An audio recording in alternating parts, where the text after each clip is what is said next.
Hey guys. This is what if Naruto was smart and a seal master. Naruto has a big secret, he isn't the dead last he appears to be. But why would he show that before he is ready to deal with the stones the council loves placing in his way? The Sandaime, having opened his eyes, will do his best to make sure that Konoha will retain the will of fire. Hit like and subscribe if you like this one, and also please check the author in the description. Let's start.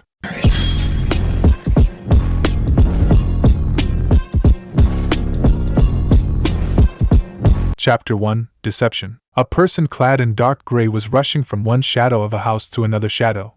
Nobody noticed as the person was fast. Nothing could be noticed that would identify the person, just as it was the intention of said person. If he would be identified, there would be massive accusations about him doing something illegal, which would only result in him getting dragged to the old man again. No, he had other plans tonight. The empty streets of his home village, he used the term home very loosely, were working well for his plans. Finally, he reached his hideout. He pressed a stone in a wall, and said wall glided aside soundlessly, the wonders of silencing seals, and let him in. As soon as he had walked inside, the wall slid back, pretending nothing of interest could be found there. The person lit a lantern and now features could be identified. The person was about 1.50 meters in height, slim, male, and wearing dark gray pants that were taped with black bandages at the ankles and a long-sleeved gray shirt that was kept in place with gray arm guards. He wore black gloves with dull metal plates on the back. His head was hidden by a hood and a mask that only left his eyes uncovered. Now he pulled off the mask from his lower face and the hood down. Spiky yellow hair was revealed, as were 3 whisker-like birthmarks on the boy's cheeks. He walked down the stairs behind the disguised door and reached a room after 5 minutes of walking down. He lit the lights and now the whole room was visible. The room was massive. It was rectangular and divided in 6 parts by shoulder-high walls. Only one part was closed up completely, the one on the far left. 4 parts were about the same size and 2 were double their size. He walked over to a wall in one of the smaller parts, and took 3 sealing scrolls out of his pouch on his belt. He unrolled one scroll that was labeled with weapons and began unsealing the contents. Several shuriken and kunai, 1 short sword, 2 katanas, 4 kodachis, a chain sickle, a container with senbons, 2 windmill shuriken and 4 daggers were taken out of the sealing scroll and placed, sorted by kinds, in a shelf where other weapons were stored. The bigger weapons like the swords in various sizes went on the wall next to the shelf. Then the boy walked to another shelf in the neighboring part, which was loaded with scrolls of different kinds. The single shelves were labeled with the category of the information in the scrolls. One shelf had a sign for water, 1 for wind, 1 for fire, 1 for earth, and 1 for lightning. Then there were non-elemental, taijutsu, kenjutsu, fuinjutsu, clan techniques, politics and noble families, geography, survival, and strategy. He again unsealed the contents of the second scroll and sorted the scrolls he took out into the respective categories. He would need to look them over later, but now he had other things to do. The last scroll he took out revealed to hold bags that jingled when they were moved. There were coins in them. Other bags rustled, there were bills in them. He stored the money in the bags in a safe next to the shelf with the scrolls. A good haul tonight, the boy said to himself. I really like Chunin exams. I always get many new supplies that way. He went to the part that was on the farthest right side of the room. There was a small bathroom with a shower, a sink, a toilet and a bathtub in the back part, and a kitchen in the front part. He turned the shower on, and while he waited for the water to get warm, he undressed. He tested the water, and then stepped under the shower. He enjoyed the warm water for some time before he took the shower foam and cleaned his body. When he had washed it off, he shampooed his hair. Once he was clean, he turned off the water, walked out of the shower and took a towel from a stand. He dried his body and his hair before putting on night clothes. The part opposite the bathroom, the one completely separate from the rest of the room, was a bedroom with furniture he had made himself. He had a wardrobe, a bed, a night table and chest of drawers. The carpet, the blanket, the pillows and the mattress he had bought under a transformation jutsu. Nobody, not even the old man Hokage, knew about this hideout. While it was underground and therefore no natural light got inside, it was safe. A fact no other place in the whole village could claim to be for the boy. The least of all his official residence. Well, if anybody would look for him, they would only find a shadow clone of his lying in the bed, pretending to be him. It was a really big stroke of luck that he had the habit of observing the true genin tests of the Jonin senseis. 3 years ago, when he had been 9, he had watched a strange Jonin with spiky silver hair and a face mask like his, who only had one eye unveiled of his whole face, using the jutsu. First he had thought it was the normal clone the academy taught, but it was different as the clone could attack like the original. He had seen the hand seal the Jonin used and then begun training the jutsu. Shadow clone jutsu had become his favorite jutsu. First, he could do much more with the support of shadow clones.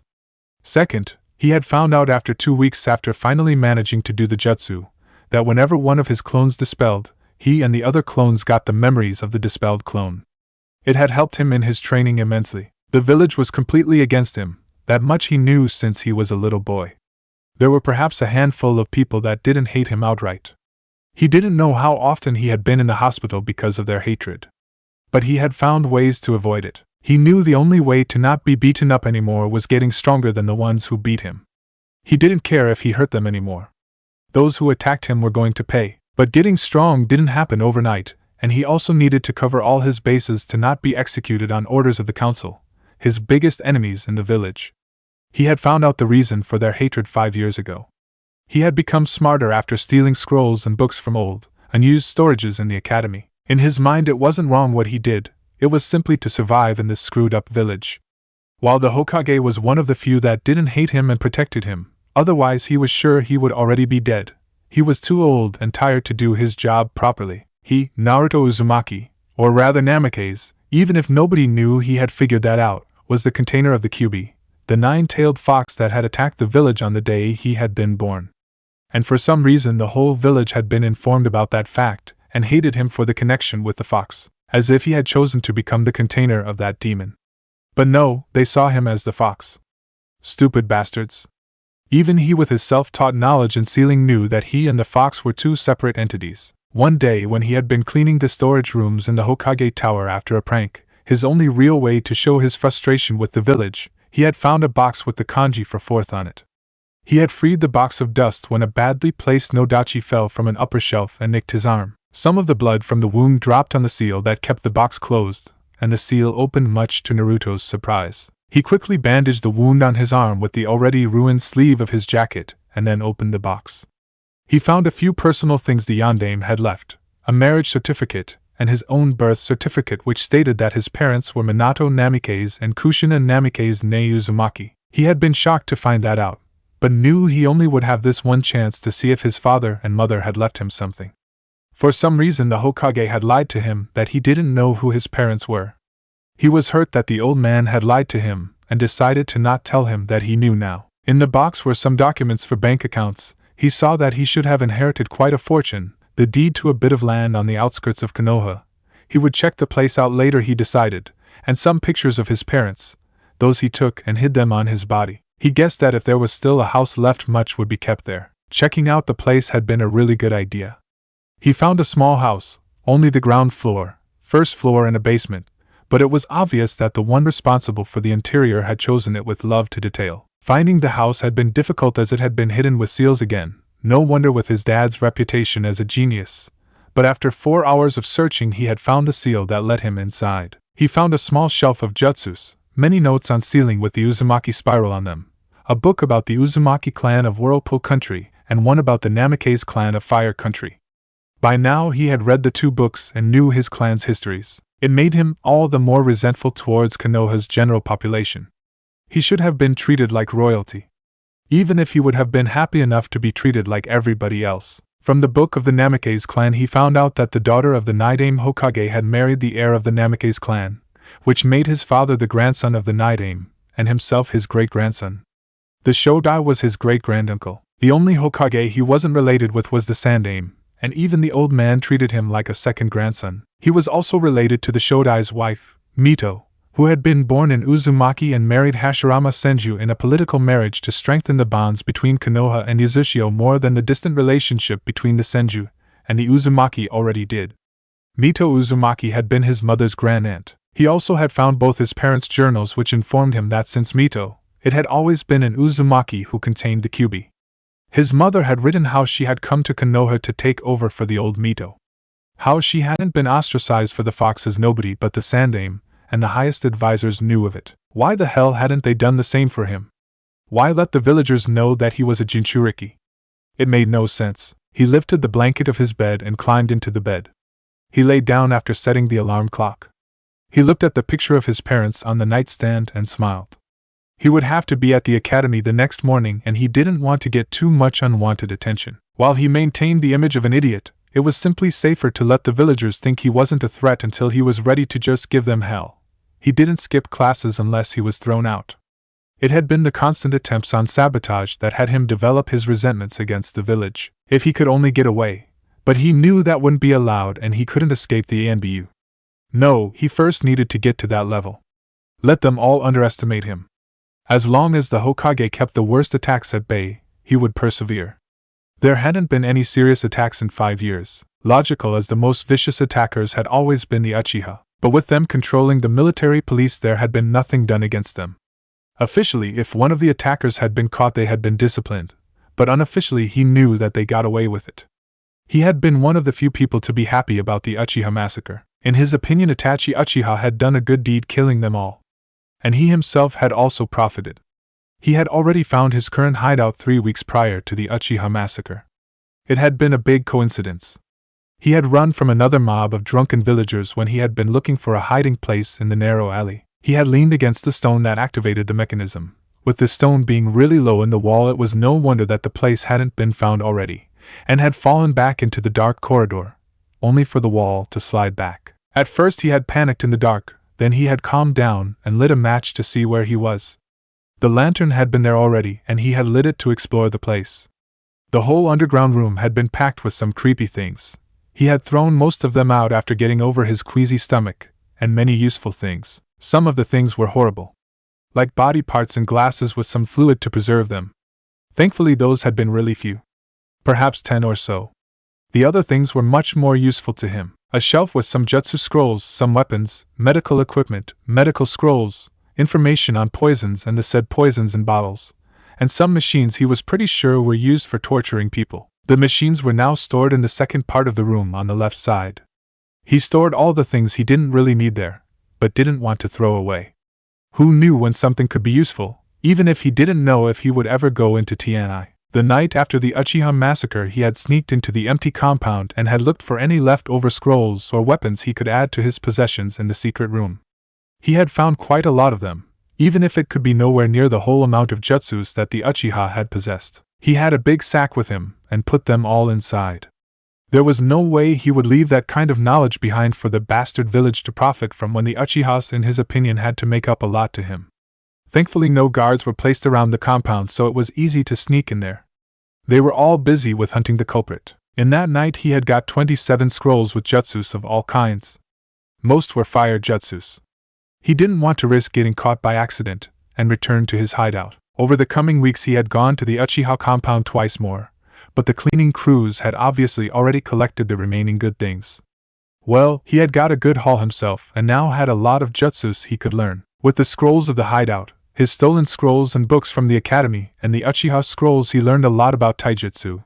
The medical scrolls came in very handy as they explained where a body was most vulnerable, genjutsu. He sucked in that area in the beginning, and ninjutsu. He soon realized that his main problem was chakra control. He had so much chakra and so little control that it messed with his jutsus at the academy.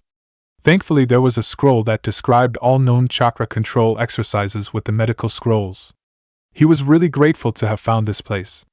While the previous owner had to be a creep, he obviously had also been a good shinobi. Since then Naruto had trained in the secret room, learned how to prevent the villagers overcharging him, mainly by hunting in the woods for meat and fish, collecting edible plants and growing some vegetables on a small field he had started 4 miles away from the village in a part of the woods no normal ninja came usually along. The civilians didn't leave the main roads if they traveled outside of Konoha, so his hidden field was safe. He worked out in peace. He knew the exercises by spying on genin teams which were trained by their jonin senseis, trained his weapon techniques as well as it was possible without a training partner, worked through the chakra control exercises and started on low-level ninjutsu. It was morning and Naruto got ready for the next day of torture. He hated having to pretend being an idiot. He should be praised as a genius. He knew he could beat all the chunin in the village by now and most of the jonin. The only ones he was not so sure about were the elite jonin, the ANBU and of course the Hokage. He was just 12 after all, and while he was strong and had more physical power than all other kids his age, including the boy that imitated Guy Mato, the best taijutsu master of the village, he was limited in what his body could take. He had the advantage that the Kyuubi healed his injuries overnight, which included his muscles that tore from training. Over the last year he had prepared massively for his chances to get out of the village on missions. It was the last year he would be a civilian. He had played with the idea to graduate early, but his chances were better with his age group. Being the son of the Sandaime Hokage, he would have to be able to defend himself against enemies of his father that could recognize him. After some time he had come to the conclusion that that probably was the reason for the lies of the Hokage. The old man always tried to protect him, but didn't have that much success. The civilian council had too much political power for the old man to control all parts of the village life. And before he wasn't a ninja, he wouldn't be under the Hokage's power. While the Hokage as his official guardian was always included in his punishments for the pranks, mostly the civilian council tried to screw him over there again. And with the ninja part of the council being mostly neglecting him, there was no chance for him to get back at the civilian council right now. Thankfully the graduation exams were in 2 days. Then he would finally get out of the academy, get a Jonin sensei, and could start to show his abilities. Well, depending on the Jonin, but he normally could trust the old man to not set him up with another demon hater. There were some Jonin that would at least treat him neutrally. He left the room and turned off the lights. He took the lit lantern and walked up to the entrance. There was a spy hole in the wall to let him check if there were any people outside, but now the narrow alley was empty. There were after all no house entrances in the alley, and it was too narrow to really store things. A few trash cans were at one end, but that was it. He opened the wall and stepped out. He was wearing the orange abomination that the only shop owner that had even sold him clothes had thought appropriate clothes for him. Of course he had been overcharged, but the next night he had taken the things he had paid for with the money that had been demanded from him illegally. He always did this. If one shop owner overcharged him or kicked him out, he took what the shop owner owed him or pranked the shop that kicked him out. Of course nobody knew about his compensation. The council would have a field day. But as nobody could prove anything and they never found any of the stolen things in his possession, they had no case, and the Hokage had refused to let them punish him without proof. Since the day he had learned shadow clones, he had sent a shadow clone to pretend to train on a training ground every day. His clone pretended to really suck but to never give up. The only true thing about his personality he showed the village was the never give up attitude. Everything else was faked. Naruto reached the academy and sat down in the back of the room, laying his head on the table and trying to get a bit more sleep. Nobody would really mind it. The only teacher that tried to get him to pay attention was Irika Umino. Naruto knew that Irika also disliked him for the fox, but the Chunin was at least professional enough to not let it influence his work. For that attitude alone Naruto respected Irika. He didn't like him, but he respected him. Naruto woke up again when the class's top Uchiha fangirls, Sakura Haruno and Ino Yamanaka, had their daily loud entry. Really, all that effort for an emo whose only ambition in life was to kill Itachi. And the bastard wasn't even that strong. Sure, for an academy student he was strong, but with all the help he had been offered by several ninja in the village he should already be Chunin by now. He could have graduated 2 years ago if he had chosen so, but he didn't. Naruto knew that Sasuke wasn't as good a ninja as his older brother had been and would never be. Itachi was a rare genius. Smart and powerful. It didn't happen often that those two traits came together in somebody as young as Itachi had been when he graduated. Genin with 7, Chunin with 10, Jonin with 12 and ANBU captain with 13. That was an impressive record. Sasuke was too obsessed with revenge to reach his full potential. His hatred of Itachi was holding him back. While he trained a lot, he focused on the things his clan had taught him before they were all killed, which meant he had a solid understanding of the Uchiha Taijutsu style, which depended on the Sharingan, which Sasuke didn't have activated yet. He also knew a C-rank fire jutsu, the great fireball jutsu which Naruto knew the Uchihas had really liked using, when they could get away with it also on him. Sasuke was top in his academics, the basic 3 ninjutsu taught at the academy, and with his thrown weapons. But the whole talking about beating Itachi one day lacked his skills in anything outside that knowledge and skill. He didn't know Genjutsu, which even Naruto, after thousands of collective hours of chakra control training, that had become so much easier with shadow clones, had been able to learn, didn't have a weapon besides the standard kunai and shuriken he had learned to use in combat. Naruto had chosen to follow the Sandaime's example and learned to use a bow's staff and also knew how to use a tanto as a backup weapon. He knew nothing about seals, a skill Naruto in the ambition to follow in his parents' footsteps had mastered by now, and his usage of other tools was lacking massively. No, while Sasuke was skilled for a normal ninja of his age, he was far from a genius. That title was given away way too easy nowadays. The Hyuga genius Neji of last year, Sasuke of this year, and probably the other years had also had a genius in them. Naruto hadn't really cared about it. Now the two catfighting girls tried to solve the matter who would be allowed to sit next to their crush. What else was new? If they would have looked, they would have noticed that there were 2 seats next to the bastard. And said Amo didn't even give them any attention. He just brooded as always. Finally Iruka arrived and sent both girls to seats away from Sasuke and started with repetition for the exams. Naruto would do what was necessary to pass the test, but not much more.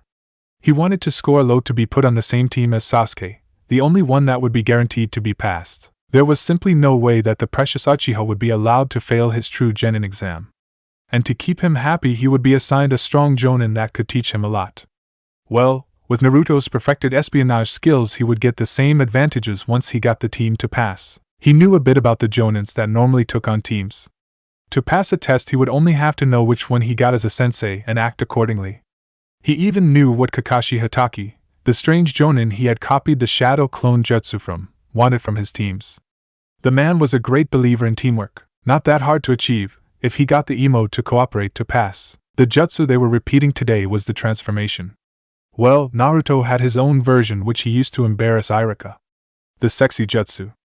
A real transformation contrary to the normal illusion. Not that anybody knew about this difference. Naruto had created that jutsu to distract pursuers and knock them out. He swore the village was made of over 95% perverts. Iruka was blown back by a giant nosebleed. Naruto then took the safe option and fled the classroom where nearly all the girls wanted to castrate him for using such a jutsu in their presence. He went to Ichiraku's and ordered 7 bowls of ramen. While it was part of his mask, Naruto really liked the ramen at Ichiraku's.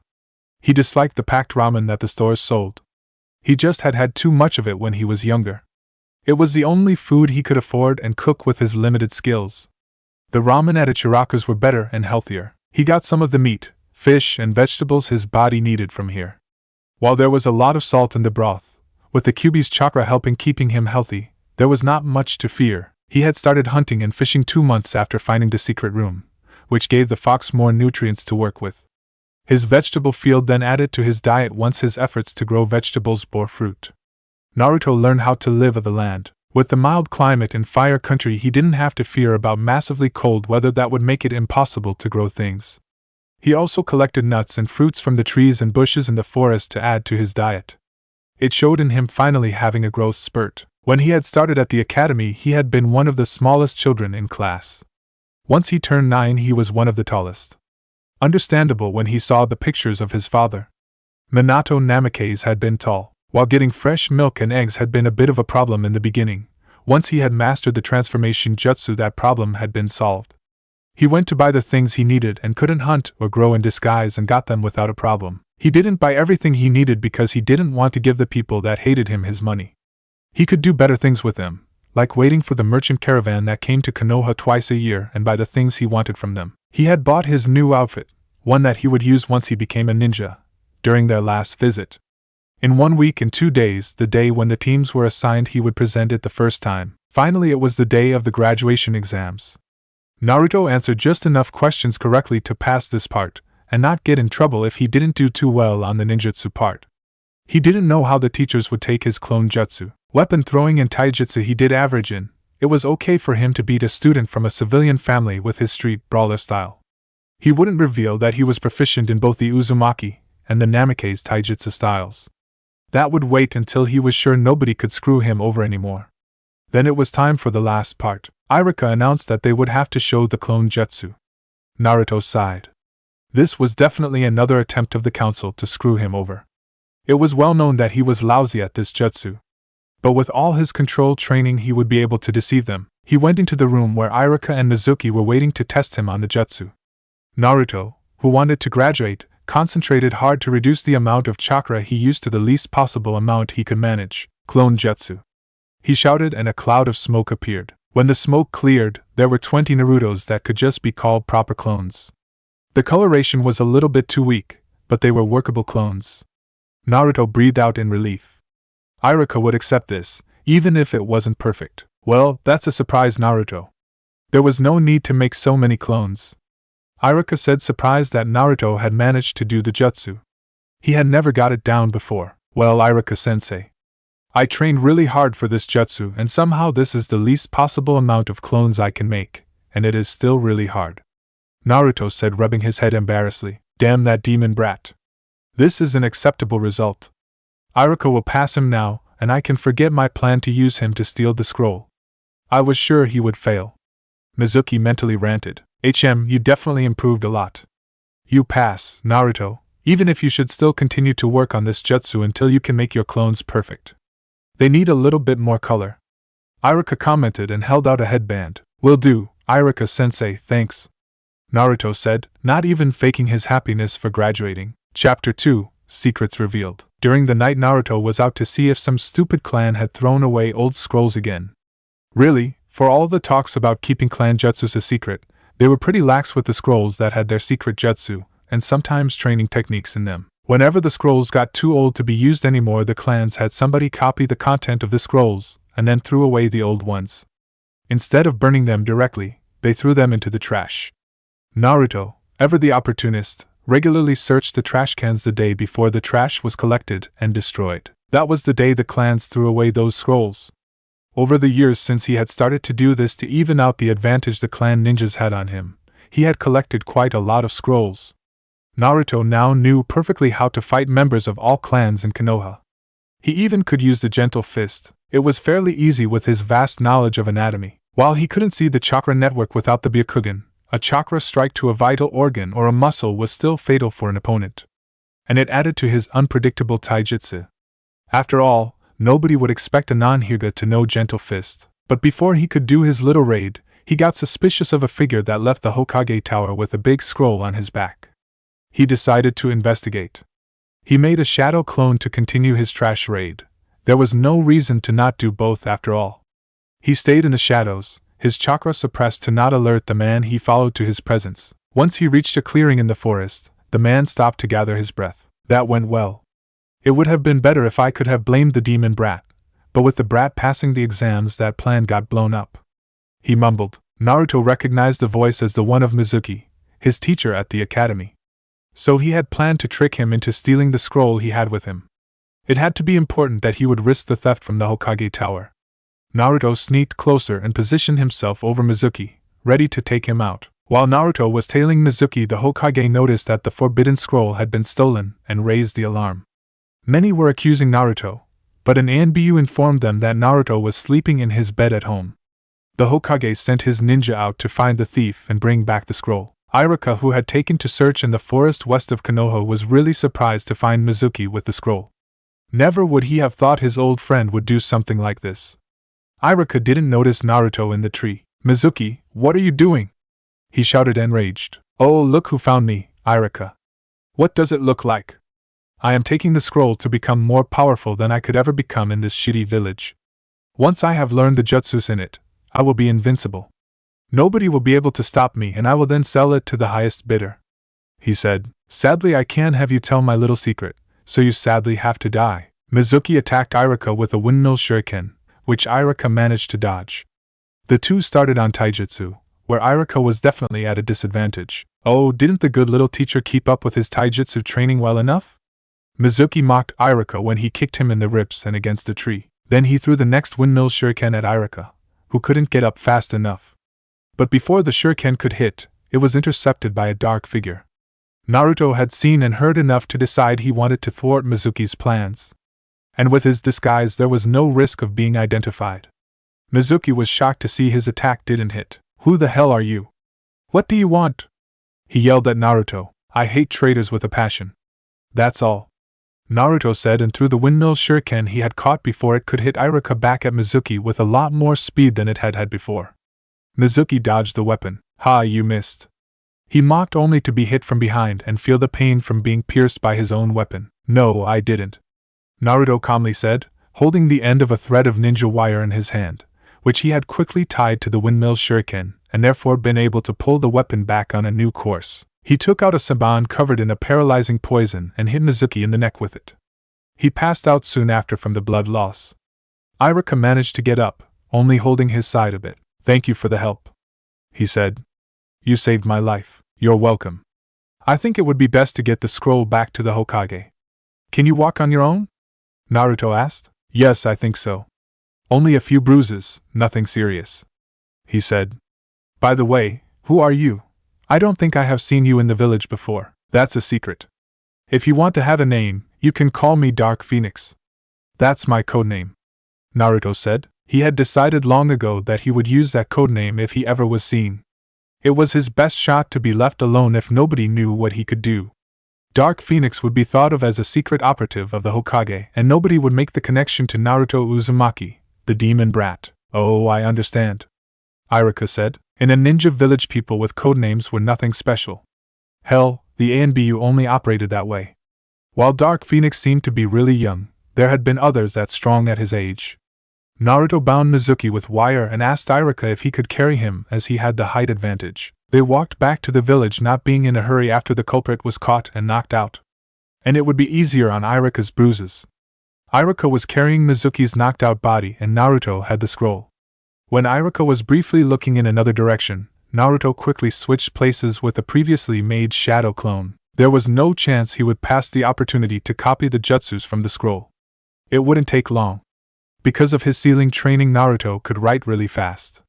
Just when they were getting to the edge of the forest, Naruto switched back.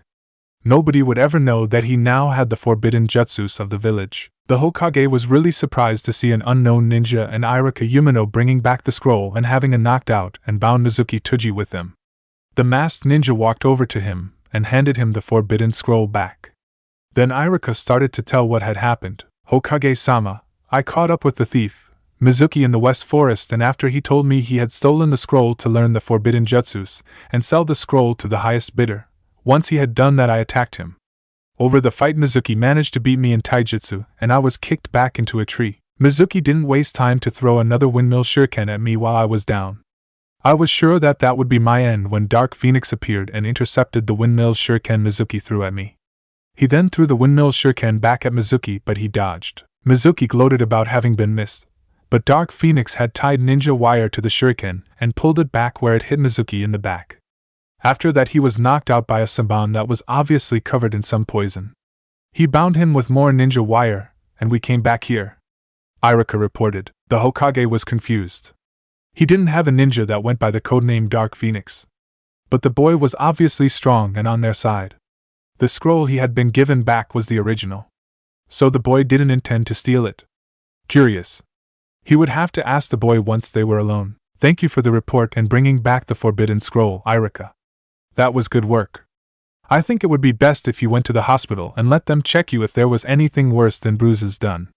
I need you ready for duty, the Hokage said. Iruka bowed and left the room. The Hokage now turned his look to the boy. I would really like to know who you are. I don't know any ninja in my ranks with the codename Dark Phoenix, the Hokage said sternly. If you would send your ANBU guards out of the room, Hokage-sama, I will tell you. I don't want my identity be known to anybody but you, Naruto said politely. Why would I send my guards out for this if you could try to attack me? The Hokage asked. I may be strong, but I am sure you could take me out without problem, Hokage-sama. The only thing I require is a bit of privacy, as I am about to reveal 2 S-rank secrets of the village, Naruto said. The Hokage concentrated his senses on the boy. He felt his chakra being suppressed, so there was no way to get any clues about the boy's identity. What kind of village secrets could the boy know? Well, if he wanted to find out, he would have to take the risk. It was really small after all. He didn't become Hokage while being weak. He gave his guards the sign to leave the office. Once they were out of the office, he activated the privacy seals. So, now we are completely undisturbed. Now tell me who you are, he ordered. Naruto raised his hands slowly to not have the old man attack him, and pulled down his lower face mask and his hood. My name is Naruto Namikaze, 3rd Jinchuriki of the Kyubi, he said seriously. To say the Hokage was shocked was an understatement. He had never even suspected that Naruto could know about those 2 things. Naruto? Is that really you? He asked. Yes, old man. And if I hadn't figured out by now that having me use my dad's name would have got his enemies after me, I would be really pissed with you for lying to me whenever I asked one or both of the 2 questions I had all my life. Who my parents were, and why the villagers all hate me, Naruto stated while clearly showing his displeasure to the Hokage. How do you know that? Who told you? The Hokage asked, furious that somebody would have broken his law. Well, I found out about the fox shortly before the Uchiha massacre. If I see Itachi, I will have to thank him for getting rid of my most brutal tormentors. They once caught me and beat me up in a lonely alley. When they left me there bloody and probably thinking that I was unconscious, they talked about how I deserved that because I was the QB container and should just die. They only didn't kill me directly because you would have found out and taken measures. About my parents I found out when I had to clean your storage room after that prank against the grocer in the north part of the village. I accidentally spilled blood on the seal that was keeping the box with the kanji 4/4 on it closed. I looked into the box after the seal opened and found my parents' marriage certificate and my birth certificate.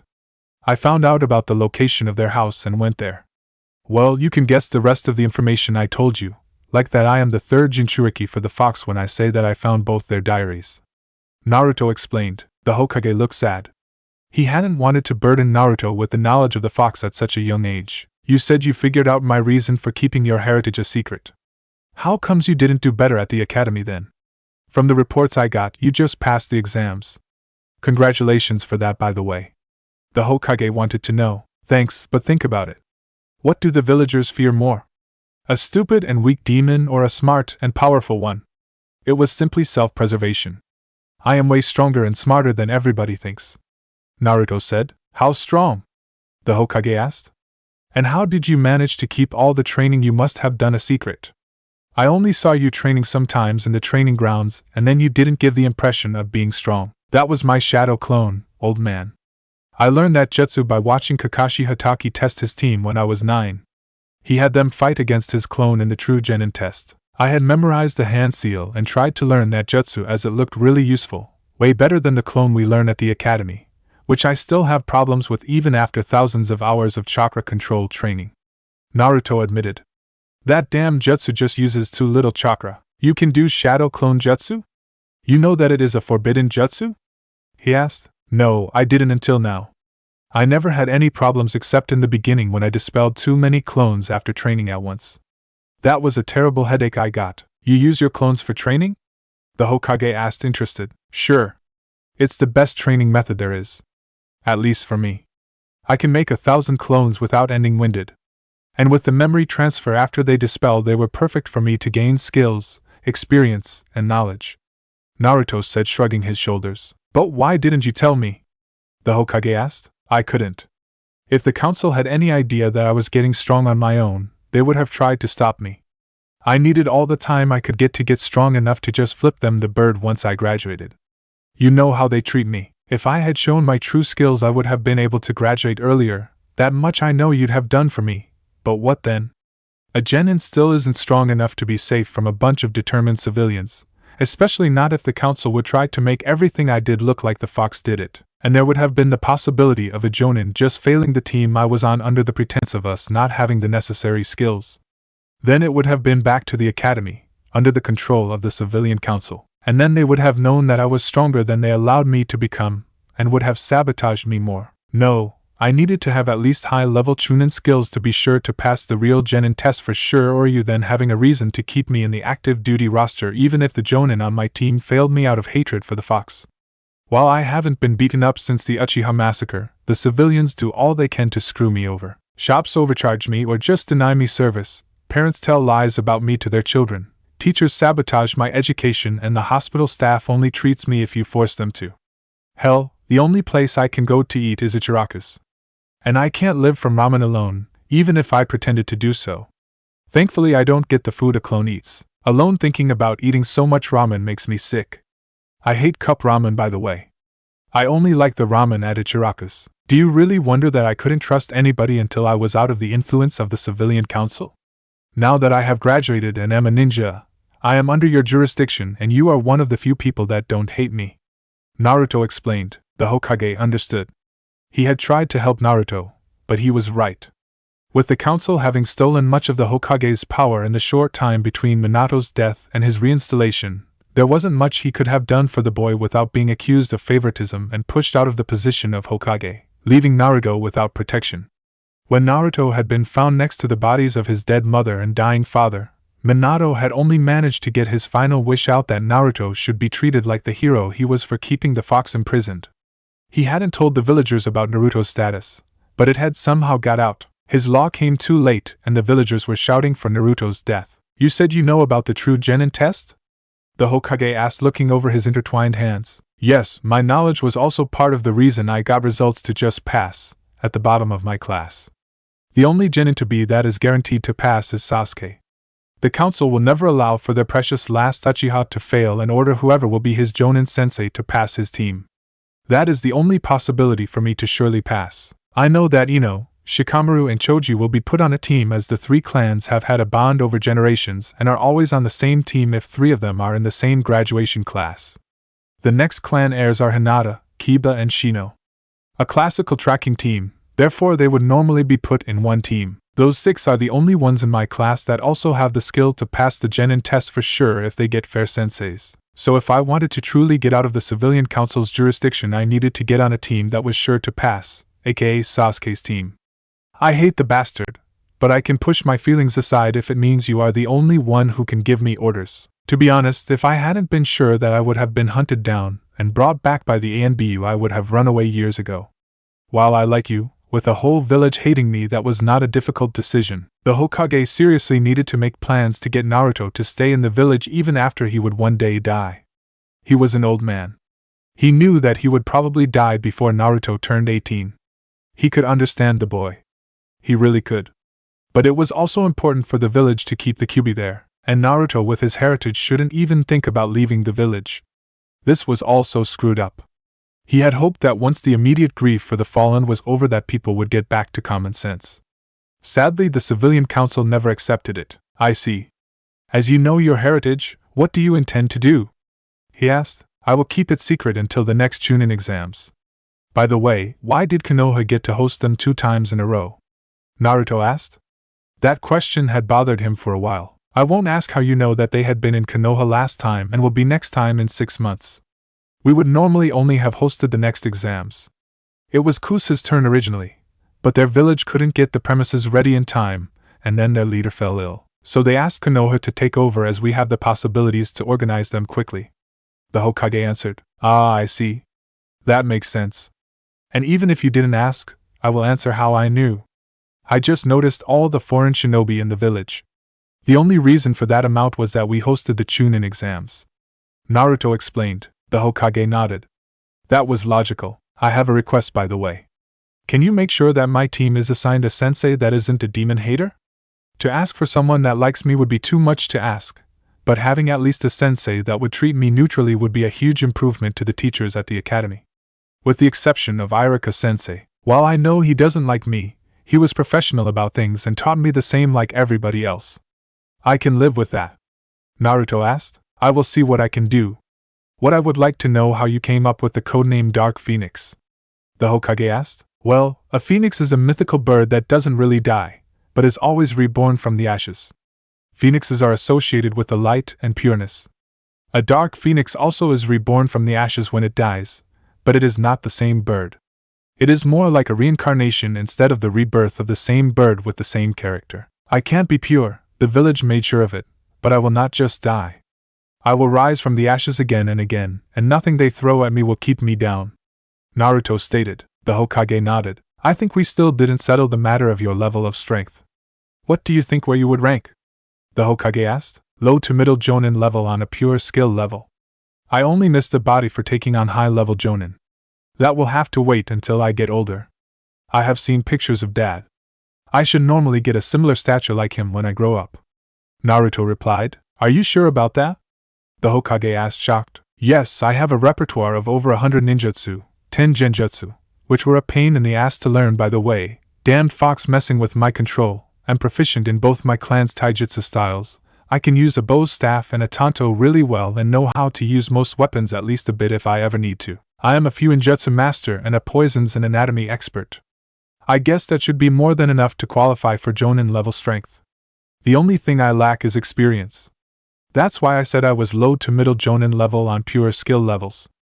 I wouldn't last in a real fight against a Jonin, yet if my opponent didn't massively underestimated me, I couldn't do any missions after all or I would have been discovered. Naruto listed. Fuinjutsu master? I guess I shouldn't be surprised considering that both your parents were masters in Fuinjutsu, and it was the specialty of the Uzumaki clan before they were killed in the Third War. I would like to test your skill level though. Probably the best way to do it would be if you fought against one of my jonin in your disguise, he pondered. That would be okay, but I only want to reveal my skills to the whole village during the Chunin exams. I want them to see who they treated like shit. With all the nobles and important clients present, they can't risk being seen as the scum they are.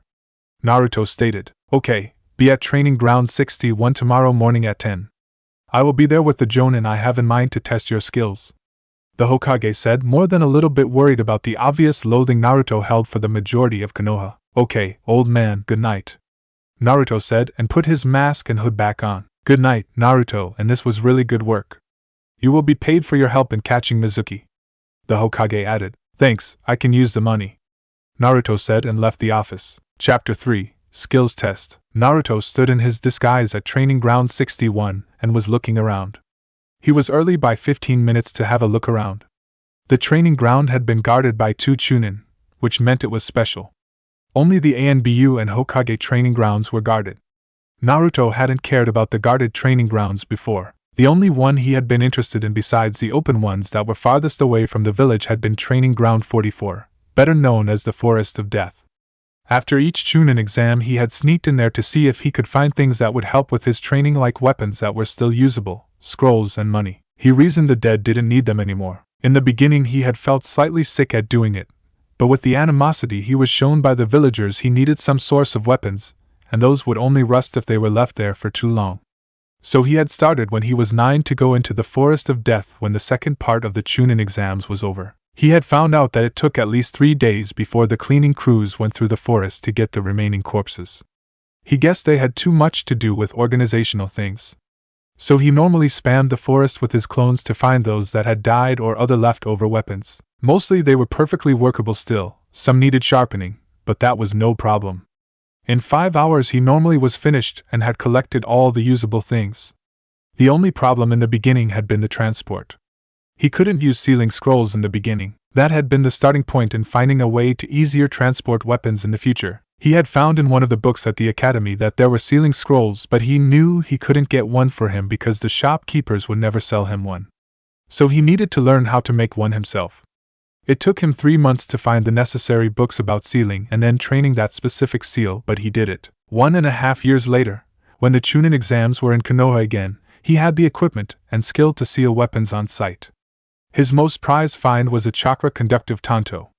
Those weapons that could channel chakra were really expensive and rare. At 10 the Hokage came in company of a medic Nin and nodded at Naruto. Good morning, Dark Phoenix.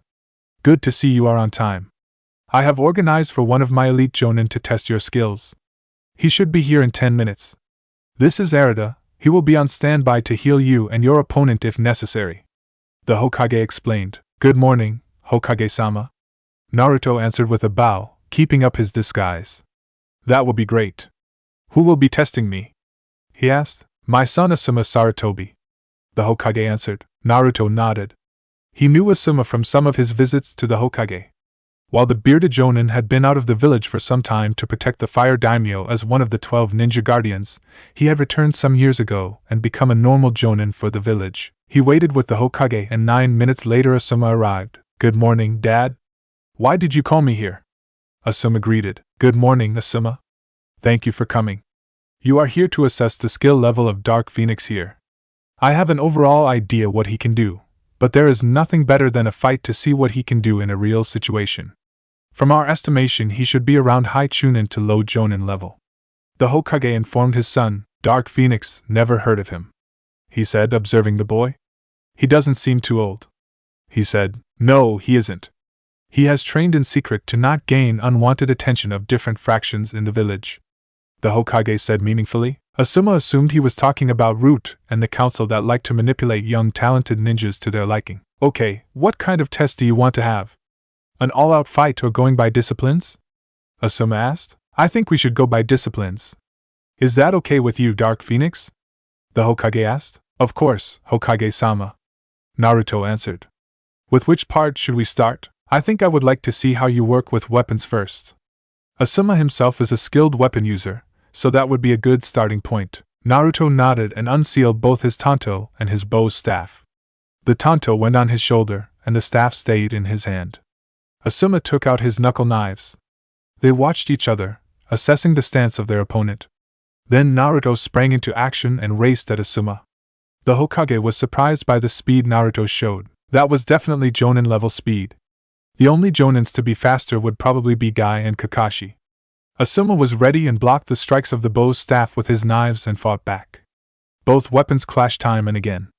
Naruto tried to swipe Asuma's legs with his staff, but he jumped over it without problem. Both opponents evaded and blocked each other's attacks for 5 more minutes before jumping apart. "You're definitely good, kid, but let's take this up a notch," Asuma said and channeled wind chakra into his blades. Naruto, knowing that his staff wouldn't hold against wind-enhanced blades, quickly put his staff away and drew his tanto. He channeled his own wind chakra into it. "So you are a wind element too? Interesting. Let's see how far you have come," Asuma said and attacked. Tanto and knuckle blades crashed and the more experienced Jonin managed to get a cut on Naruto's arm. Naruto returned the favor by spinning around his axis, disconnecting their weapons and nicking Asuma's pants. "Not a bad counter to my attack," Asuma commented. This kid was really good. Judging by his height and stature, the boy was about 12 to 14. To be that good with 2 different weapons and being able to manipulate wind chakra was really something. Naruto returned with a new attack but was forced back by the stronger Asuma over the next minutes. Finally, Asuma managed to disarm Naruto and crossed his blades close over his throat. "My win," Asuma said and stepped back. Naruto nodded. He hadn't expected to be able to defeat an elite Jonin in one of his strongest disciplines, but he had held out better than he thought he would. That was an impressive start. Next would be taijutsu, the Hokage said. Asuma nodded and put his knives back in his hip pouch. He took his stance and saw that the boy was in a stance he didn't know and hadn't seen around the village before. He couldn't know that Naruto was in the opening stance of the Namikaze style, the cheetah style. The style was based on speed and fast attacks to vital points. It wasn't made for long exchanges like the animal it was named after. After Naruto had read all the anatomy scrolls in the secret room, he could utilize the style really well. And with his Bastardi's version of gentle fist and chakra scalpels mixed into the style, it was deadly if Naruto wanted it to be. This time Asuma attacked first, but Naruto dodged his kick and went around him in a split second and tried to attack the spine. Asuma, though, was too experienced and jumped to the side. Naruto followed him and looked for openings in Asuma's guard. His smaller stature now was an advantage for him as he could use openings easier as a bigger opponent. He brought in some painful hits to Asuma's biceps and upper thigh. Asuma was too good to let him hit vital spots after feeling what a hit did to his muscles. Naruto didn't let Asuma rest and used his superior speed to disable more points, which got more difficult as Asuma tried to stay out of his reach. Finally, Naruto managed to cut a whole muscle in Asuma's left leg, which made him fall to his knees. Naruto came up and pointed his glowing hand to Asuma's spine. "My win," he said, and then stepped back. The Hokage was impressed. That was an impressive show of taijutsu skill.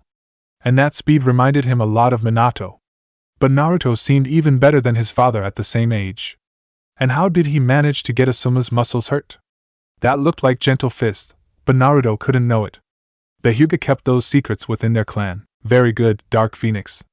The next thing would be Genjutsu," the Hokage said. "Wouldn't it have been better to let Kurenai test him there?" "I am not much of a Genjutsu user," Asuma said. Arata had appeared at Asuma's side and began healing his injuries. When he walked to Naruto, he shook his head. "I'm okay," he said, and the medic went to the side. "I don't think we would need a Genjutsu specialist. I don't want news about Dark Phoenix getting out too soon. Arata here is one of my personal medics and won't tell a thing. I only need to know how good he is at casting them and at dispelling a few lower level ones." "I know you can do a B-rank Genjutsu," Asuma nodded. That B-rank Genjutsu was his highest level Genjutsu. It only worked if he got his opponent by surprise. But if his father only wanted to test if Dark Phoenix could break it, it would do. Naruto got ready. "Okay, we will start with you starting to cast a Genjutsu at Asuma, Dark Phoenix," the Hokage said. Naruto nodded and went through hand seals at a fast pace. "Illusion art, pervert's paradise," he said. The Hokage waited for Asuma to get out of the Genjutsu, but instead he saw that Asuma had started to drool and only looked strangely happy. Then he sported a huge nosebleed and fell back, knocked out. "What kind of jutsu was that?" the Hokage asked Naruto, whom he swore was grinning brightly under his mask. The genjutsu shows him the woman he likes, offering him to do whatever sexual fetish he has. It works on nearly everybody. Naruto said innocently. How the hell did you come up with that jutsu? The Hokage asked, baffled. Well, the same way I came up with that ninjutsu, Naruto said, stressing that ninjutsu. The Hokage, knowing which one he meant, had to suppress a nosebleed himself. It was meant to be a distraction in case I was running away from others. And it isn't limited to men. It works with the general preferences of the one I catch in it. Naruto explained. I am impressed. Can you please wake up Asuma again, so we can continue? The Hokage asked Arata. The medic nodded and pushed his chakra into Asuma's system to break him out of the genjutsu. Asuma opened his eyes and saw his father, Arata, and Dark Phoenix looking at him amused. Damn, that jutsu is really dangerous. You simply don't want to get out of it. Asuma commented, groaning. Now he was glad that Kurenai wasn't here. She would never forgive him. Thankfully nobody knew what his illusion had been. That would be a definite death sentence for him. Okay, let's get this over with. Let's see if you are as good as escaping from a genjutsu, Asuma said and went through his hand seals. Illusion art, prison of silence, Asuma said. Naruto just stood there and wondered what the jutsu was supposed to do. When should the jutsu start to work, Asuma? He asked. It should already do it. Can you hear me? Asuma asked. Yes, no problem. So I guess it should have messed up my hearing? Naruto guessed. Yes, it should. That's strange. It should have worked. I cast it correctly, I'm sure. Asuma wondered. Try another one, Asuma, the Hokage said. Illusion art, hell viewing technique, Asuma announced, but Naruto still stood there wondering why nothing happened. Nothing? The Hokage asked. No. I know what the hell viewing technique should do, as I also know that jutsu, but I don't feel anything. Strange, I didn't even feel any foreign chakra reaching me, Naruto said. You can feel foreign chakra? Arata asked, interested. Yes, I'm a sensor type, Naruto said. That could be a reason. Let me test something, Arata said and activated his mystical palm jutsu. I will come closer with my hands to that cut you got in the weapons fight with Asuma.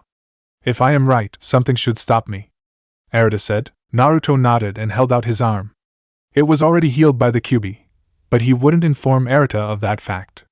In case he wondered, he could make up a minor bloodline for healing. Arata pushed his hands over the cut in Naruto's shirt and was stopped an invisible layer of chakra. I thought so. Young sensors sometimes place a thin layer of chakra over all of their skin to have it easier to use their sensor skills. It's a subconscious thing. That layer of chakra prevents foreign chakra like for genjutsus to enter the body. Therefore they are immune against lower level genjutsus. I guess a genjutsu specialist would still manage to get through, but nobody else, Arata explained. I never heard of something like that, the Hokage said. It's not very common. Perhaps 1 in 100 sensor types does it. Mostly if they teach themselves some of their skills.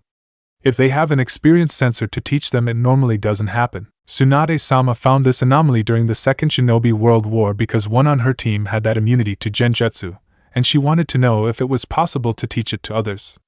Arata said. Okay, this is good to know. Well, I guess we will have to postpone the genjutsu test, as it is not possible for us right now to test if Dark Phoenix can break genjutsu. Perhaps when it becomes more pressing I will let Kurenai test him, just to satisfy my curiosity. What is your strongest genjutsu? He asked Naruto. Illusion art, infinite darkness, Naruto answered. Isn't that a jutsu of the Naruto Hokage? Arata asked. It is. We will have to talk about how you learned that jutsu, Dark Phoenix. For now, I think it is time to examine your ninjutsu. I would like to have a presentation of 5 of your strongest jutsu to see what you can do, and then you will fight against Asuma, the Hokage ordered. Can I have an oath that nobody talks about those ninjutsu? I trust you that you chose trustworthy people to watch this test, but 2 of my jutsus will tell them exactly just who I am, Naruto said. The Hokage was surprised at that request. Could Naruto know his father's most prized techniques? Okay. Arata, Asuma, if I am right about which jutsus Dark Phoenix intends to show us, that oath will be necessary. I make it an S-rank secret to keep quiet about them until I give you permission to talk about them. Understood? Both said. Naruto nodded and took out a tri-pronged kunai from his pouch on his back. He threw it at the training post and vanished in a flash of yellow, reappearing at the kunai and showing a blue spiraling orb into the training post. Rasengan, he said, and showed the ball through the wood as if it was butter. The Yandame's jutsus, Arata said, shocked.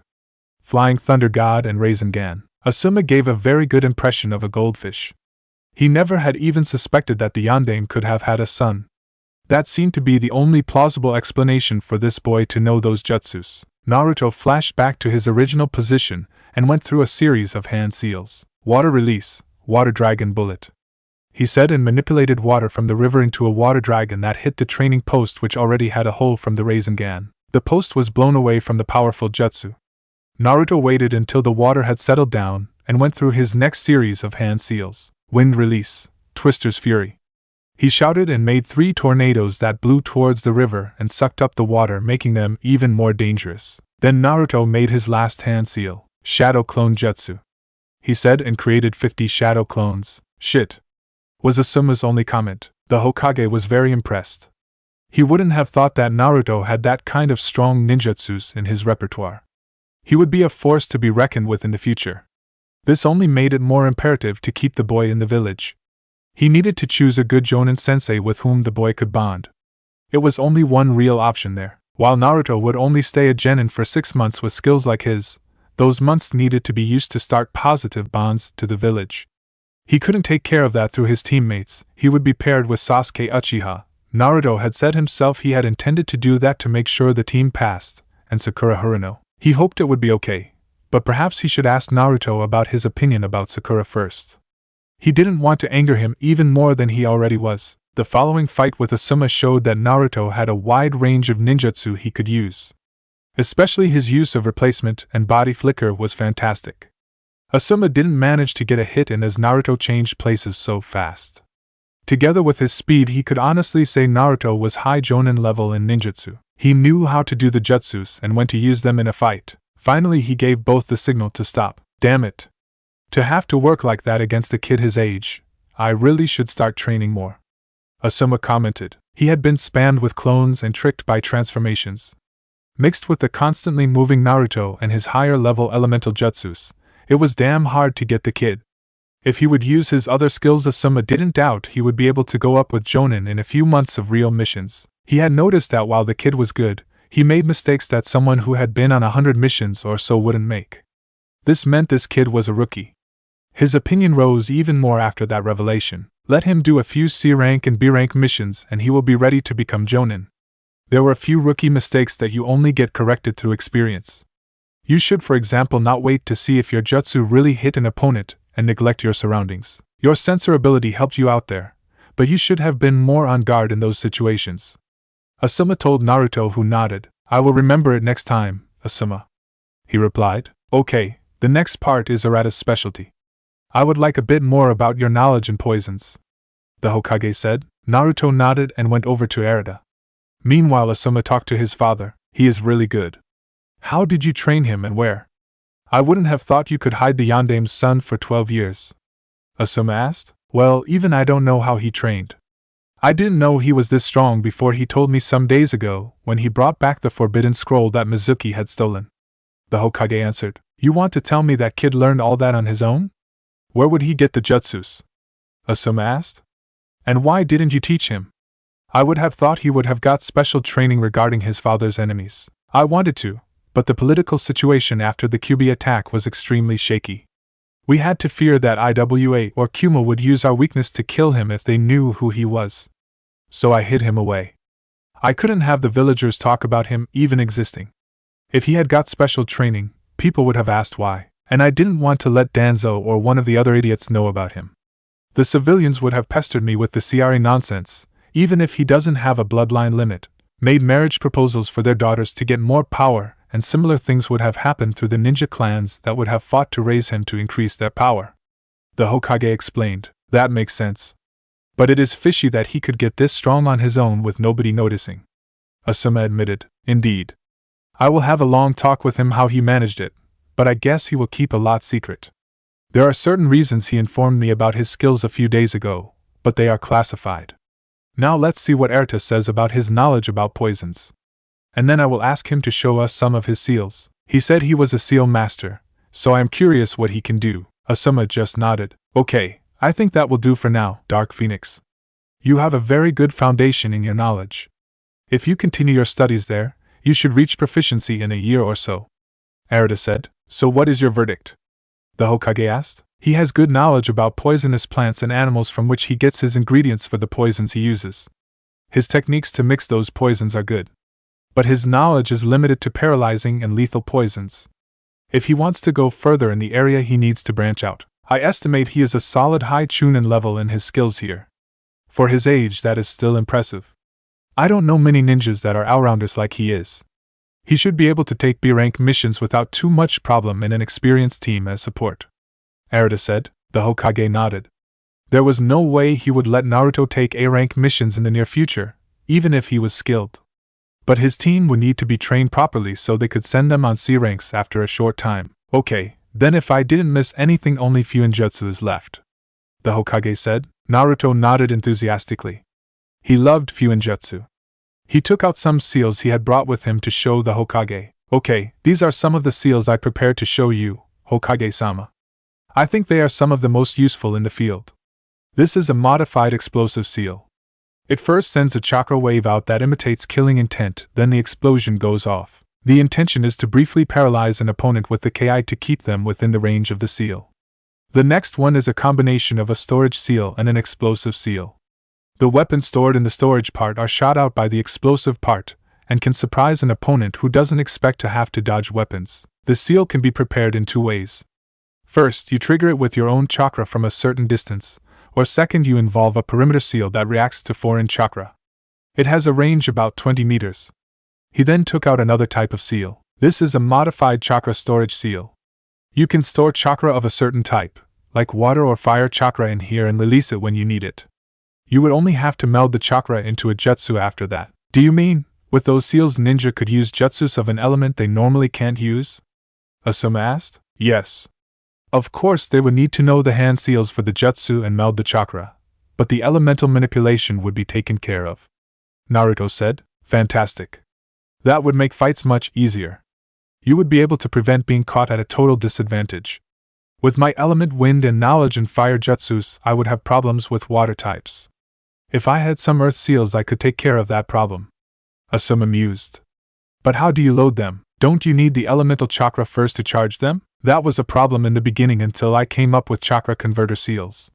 I am a primary wind type with a secondary water affinity. So I would be hard-pressed against earth techniques if I didn't recognize the jutsu first, which still takes some time for me. I wanted to have a way to use lightning jutsus, so I worked on a seal that would change my wind chakra to lightning chakra. Took me some time to develop it, but after 3 months I had it. And I found out that by using the seals regularly I developed a lightning affinity as my third affinity. I think it is comparable with the Sharingan training a user to use jutsus of all kinds as it can copy them. Naruto reported proudly. Are you going to sell some of your seals? Asuma asked. Perhaps, I'm not sure yet. Naruto said. He had thought about making money through selling his seals, but who would buy them if they knew he made them? And he didn't know how it would work through a proxy. Perhaps the Hokage could help him there. Okay, I see you really know your seals. To see how good you are overall, we would have to wait for Jiraiya to return from his travels. He's out of the village most of the time maintaining his spy network. The Hokage said. Naruto nodded. He knew that Jiraiya of the Sannin had been his dad's Jonin sensei and was a seal master, the only one the village had at the moment besides himself, and he needed to be evaluated to be acknowledged first. I think we are done here. Dark Phoenix, I want to see you in my office in 2 hours. Arata, thanks for your help, you're dismissed. Asuma, please come to my office in 4 hours. We will then finalize the new Genin teams with the other Jonin senseis. Okay. Asuma said and Arata bowed. Chapter 4, Genin teams. 4 hours after the test, the Hokage and the 9 Jonins that would take a team this year, even Kakashi had come on time after the Hokage had threatened his Ika books. Good, now that we are all here, we will go over the teams that will be announced to the new Genin next Monday. The Hokage then proceeded to read the teams to the Jonin. I would like for Genma to take Team 1, Aoba. You get Team 2, Inoichi. You get Team 3, Choma. You have Team 4. Isuna, Team 5, Makiko. You have Team 6. Now, Kakashi gets Team 7, Kurenai. You have Team 8, and Asuma gets Team 10. The Hokage informed them. They nodded. If you have any questions about your team, ask Irika Yumino. He taught the class over the last 2 years. All except Kakashi are dismissed. The Hokage said. The Jonin left the office after bowing. What did you want to talk about with me, Hokage-sama? Kakashi asked. You have the most important team of the whole year this time, Kakashi. I know that the council will force you to pass the team for Sasuke Uchiha, but I don't want you to play favorites. This is a matter of village security, the Hokage said while activating the privacy seals in the room. Anbu, please wait outside while I brief Kakashi, he ordered. The 4 hidden Anbu left the room. This seems to be really important, Hokage-sama, Kakashi analyzed. It is. Do you know who Naruto Uzumaki really is? The Hokage asked. Yes, he is Naruto Namake's, Minato-sensei's son. Kakashi answered, nodding, his eye looking dead serious now. Correct. I suspected you knew. 2 days ago I found out that Naruto knows about his parents and the fox. He is no genin. He should have normally already been jonin by now. But with the sabotage and hatred the civilian council shows him, he hid it. I had Asuma test Naruto today in a disguise. The boy is a prodigy. He is jonin level in ninjutsu, fuinjutsu, weapons and taijutsu. We don't really know his level in genjutsu as he is immune to lower level ones because he is a sensor and has his body covered in a chakra layer that blocks invading chakra. A medic informed me that sometimes happens with self-taught sensors. Obviously Tsunade found out about that phenomenon. He knows basics of poisons and is really smart. The problem is that thanks to the idiots on the council, Naruto has next to no real connection with the village. He sees me as trustworthy and likes me, but I think the only other ones that could be said about are the Ikarakas. Nobody else in the entire village. Naruto confessed that he would have run away long ago if he had had a chance. Now I know I am old. If I die and Naruto doesn't get new bonds, he will run. I give him a year at most to be able to not be caught by the Anbu anymore if they were sent to get him back. He won't let the council screw him anymore. And Naruto has inherited both his parents' talent. He is the heir of the Uzumaki, Namikaze and Senju clans, and he is more talented than even Itachi was. I don't have to tell you that we can't let him go somewhere else. I want you to train your team properly, Kakashi. No being late more than half an hour. Naruto hates his teammates, but will accept them until he can take the Chunin exams in 6 months. So the only person he would willingly connect to, if he is treated properly, are you, his Jonin sensei. Naruto is important for the future of the village. If he leaves, the most probable destination he could go to is Kumo. They treat their Jinchuriki properly now. I don't have to tell you that it would be a catastrophe for Konoha if Kumo got Naruto in their ranks. He knows both Rasengan and the Flying Thunder God Jutsu of his father. He is probably a Fuinjutsu master, and his ninjutsu is impressive. He has a wind affinity with a secondary water affinity and a developed lightning affinity from him developing a chakra converter seal that turned his wind chakra and lighting chakra and then training lightning jutsus. Both his normal affinities are trained. I don't know how he managed to hide his training. He was only willing to tell me he found a secret place where he lives now and trains. He also found scrolls and other things there. You have the next 6 months to get Naruto a new bond to the village. If you can, more than that. Make sure nobody screws him over on missions in the village and get the other 2 ready for C-rank missions ASAP. Sasuke shouldn't be a problem. The boy wants to get stronger, and you should be able to break him out of his superiority ideas. I think the bigger problem will be Sakura. The girl didn't get good marks on her physical exams. The reason she became top kunoichi is that the written test was a big part of the exams and that she has perfect chakra control due to her small reserves. If you have to, break her, but Team 7 has to get strong soon. The Hokage impressed the importance on Kakashi. Kakashi was really surprised. He hadn't known that Naruto was that strong, but he could understand that he had a strong dislike for the villagers. He had saved him more than once from mobs when Naruto was younger. I understand, Hokage-sama. I will think of something to teach Naruto to keep him interested. I can also tell him more about his parents if he wants to. Do you know if he can use Kyuubi's chakra? Kakashi asked. No, he can't. But he can suppress it really well so far. He thinks that if he is strong enough on his own, he doesn't have to rely on the dangerous chakra of the fox. He knows that he can't trust the fox. He had met it after he found out that he was the Jinchuriki for Kyuubi. But other than trying to get Naruto to let him out, he didn't try anything so far. And Naruto is too smart to not know that if he lets the fox out, he will lose himself. The Hokage explained. Good. Because I wouldn't know how to teach him that. I will make sure Naruto will start to be better connected with some of his peers. I think I could get at least Asuma to arrange team sparring sessions if his team passes, which I think they will. I haven't seen any version of an Ino Shikacho team that failed the Genin exams. Perhaps Kurenai would also do it. Her team looks like they could pass too, Kakashi said. I trust you, Kakashi. We have 6 months until Naruto makes Chunin. By the way, get back to your old level in ANBU and if possible surpass it. At the moment you are my only real option as a successor. The only others would be Jiraiya and Tsunade, and I can't imagine that Tsunade would come back to the village, and I fear what Jiraiya would do as Hokage. And if either of you take the hat it will probably go to Danzo. I understand, Hokage-sama. Kakashi said. Good, you are dismissed, Kakashi. The Hokage said. Kakashi left the office. The day of the team placements was there and Naruto for the first time wore his new outfit. He had long black pants that were taped with dark red bandages. He wore a dark red mesh shirt under a dark gray shirt with 3/4 sleeves and a hood. He wore a dark red belt with 2 pouches on his back. On both of his thighs were pouches for shuriken and saban that were strapped over black bandages. Over the shirt he wore a dark red vest with pockets specially made to store scrolls and small containers for different things. Naruto kept his poisons there. He had dark red gloves with metal plates on the back, in which he had sealed his tanto and his bow staff. The hood of his shirt hung over his vest on his back. He would only put it on for missions where his bright hair would be a hindrance. He looked in the mirror and was happy with how he looked now. He finally looked like a real shinobi. He turned off the lights of his home and walked up the stairs. He made sure that he was alone in the alley and then left through the hidden entrance. Once the wall was back in position, he jumped up on the roof and went to the academy. He reached the classroom and took a seat in the back. Only 2 others were there. Hinata Hyuga and Shino Aburame. Shino gave him a short nod and Hinata turned red again when he smiled at her. Naruto didn't really understand why she always turned red, but as she was never mean like the other students, he liked her. Shino just shook his head, seeing the display of Naruto and Hinata. Naruto was really dense sometimes. He knew Naruto wasn't as bad and stupid as he supposedly was. His allies had told him that Naruto had excellent chakra control and intentionally messed up things. He had observed Naruto after finding out that, and came to the conclusion that Naruto wanted to stay at the bottom of the class for some reason.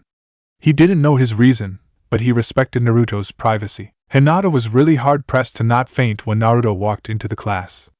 She had been really happy when he had passed his exams. Many had thought he would fail them.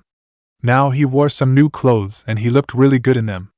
He obviously had hidden his muscular body under the old, bulky, orange jumpsuit. His new clothes sat tighter on his upper body and didn't leave much to imagination. How could a 12-year-old boy look that good? Now the other students began filling the room. Some were surprised to see Naruto in a new outfit, but most of them ignored him. Though some girls gave him appreciative looks. Then the daily stampede occurred.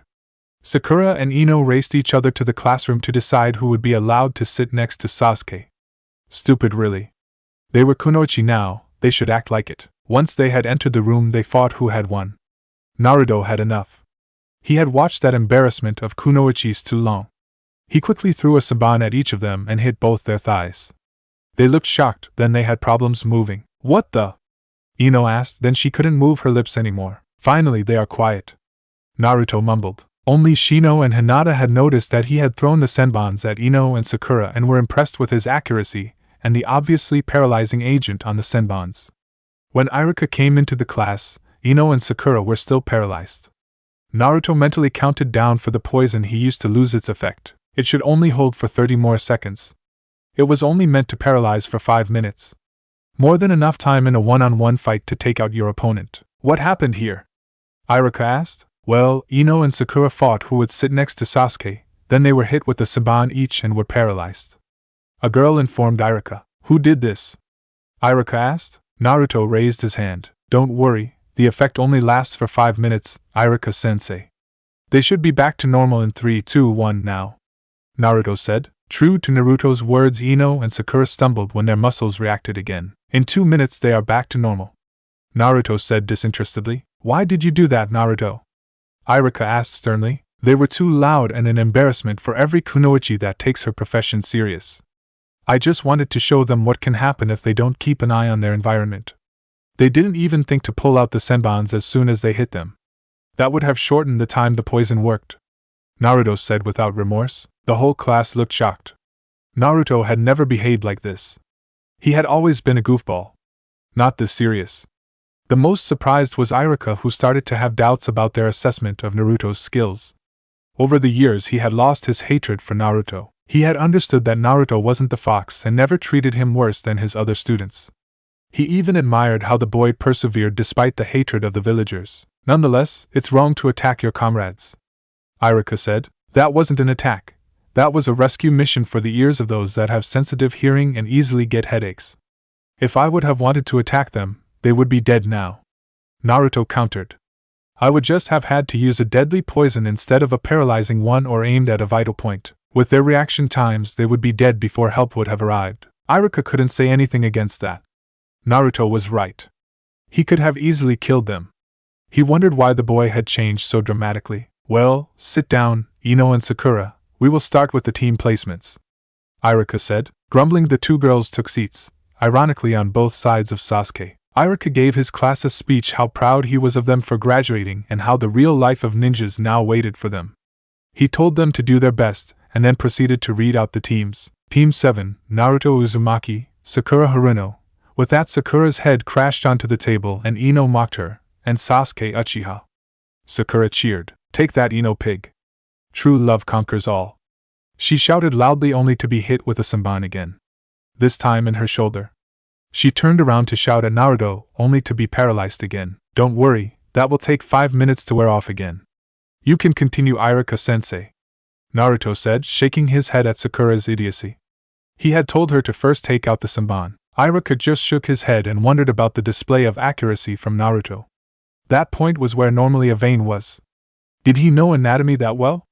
He hadn't shown anything like that before. Team 8, Hinata Hyuga, Kiba Inuzuka and Shino Aburame, Iruka said, and the three looked at each other. Team 9 is still active, so Team 10 are Shikamaru Nara, Choji Akimichi and Ino Yamanaka. What? Why do I get the lazy ass and the one who only eats when Forehead Girl gets to be on Sasuke's team?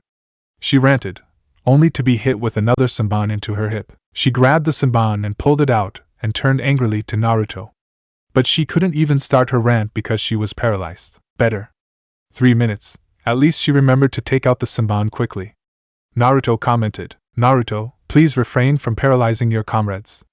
Iruka admonished him. Why should I? And I only use the term comrades very loosely with most of the class, Naruto said. You don't honestly expect me to treat them any different than they did me all those years? If you did, forget it. I have had it with the shit, Naruto stated. Iruka was worried. Naruto clearly bore a strong dislike for most of the class. It was understandable, but why did he show it now? Was the fox taking over? Ha, what could a dead lass like you do to us? The son of a shop owner that always kicked Naruto out asked. Naruto answered by vanishing from his seat and holding a kunai to the boy's throat. Don't underestimate me. You know nothing about me. I dare you to live one day of my life. You will want to kill yourself. You are not even close to strong enough to get through, Naruto said in a low voice. Naruto, that's enough, Iruka shouted. He asked for it. Naruto answered and vanished again to return to his seat. In his seat, Sasuke was seething. How could the dead last have those abilities?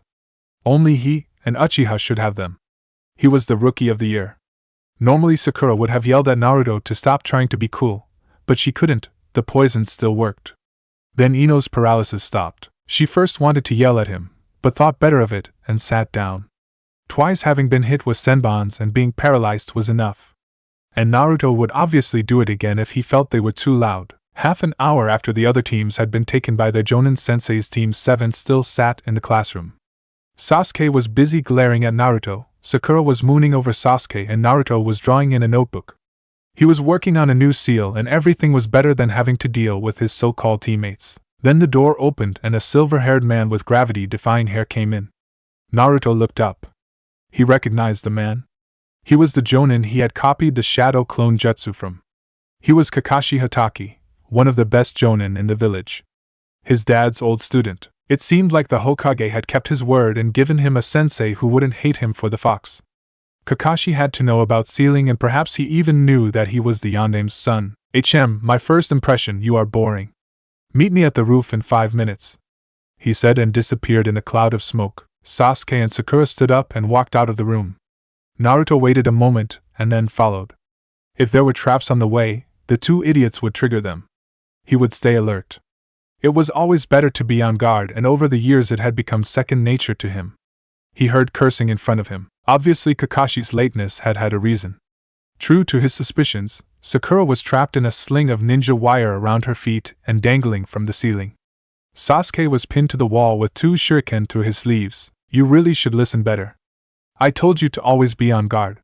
There were only a few reasons our sensei would be late, and preparing a small test with traps was one of them, he said. He threw a kunai at the wire that held Sakura in the air and made her fall to the ground. Get the bastard freed and follow me, he said and walked on. On the way he lazily disabled 2 more traps. Then they reached the door to the roof. Naruto carefully checked for more traps on the door and found none. He opened it a little bit, only for Sakura shoving him out of the way, being impatient. She shouted they would be late.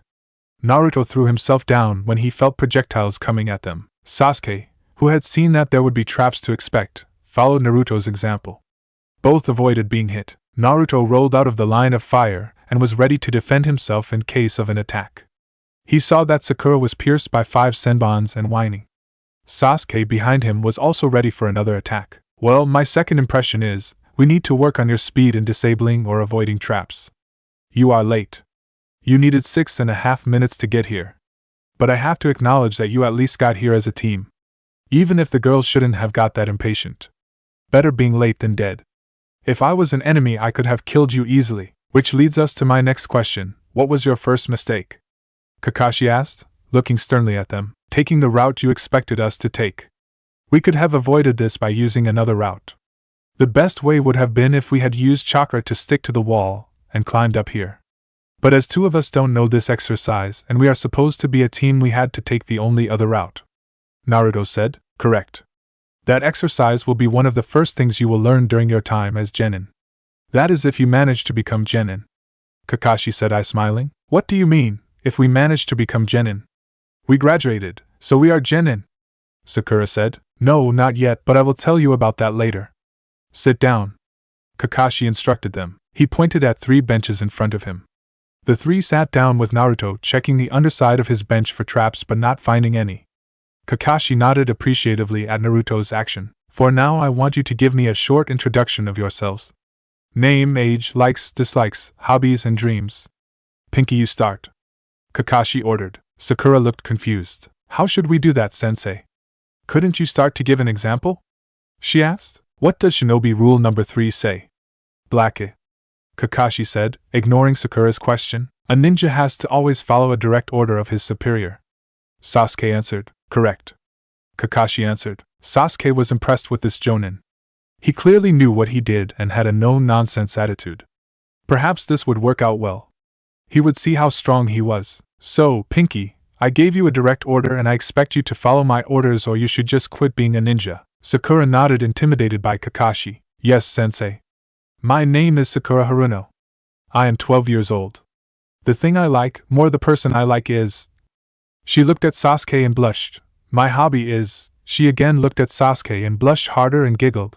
My dream is... She looked at Sasuke and squealed. Your dislike? Kakashi asked, annoyed. He just had to get a fangirl. Ino, Pig and Naruto. She shouted. We will have to work on your attitude. Shinobi rule number 25, Blondie? A ninja never shows his emotions. Naruto recited calmly. Correct. Kakashi said. Sasuke was surprised. He didn't think Naruto had paid attention in class. And then his new skills. Why was Naruto so different than before? He would find it out. Sakura huffed. She had the right to show her love to Sasuke. Okay, next is Blackie. Kakashi said. Sasuke obviously disliked the nickname but kept quiet. Sasuke Uchiha, 12 years old. I like nothing in particular, and have many things I dislike. My hobby is training. I don't have a dream, more of an ambition. I will resurrect the Uchiha clan and I will kill a certain somebody. He stated. Sakura had hearts in her eyes, thinking Sasuke was so cool. Naruto rolled his eyes. The emo had no reason to be all egoistical and full of hate. He was treated like a pampered prince in the village. Kakashi had expected something like that. Okay, next Blondie. Kakashi continued. My name is Naruto Uzumaki.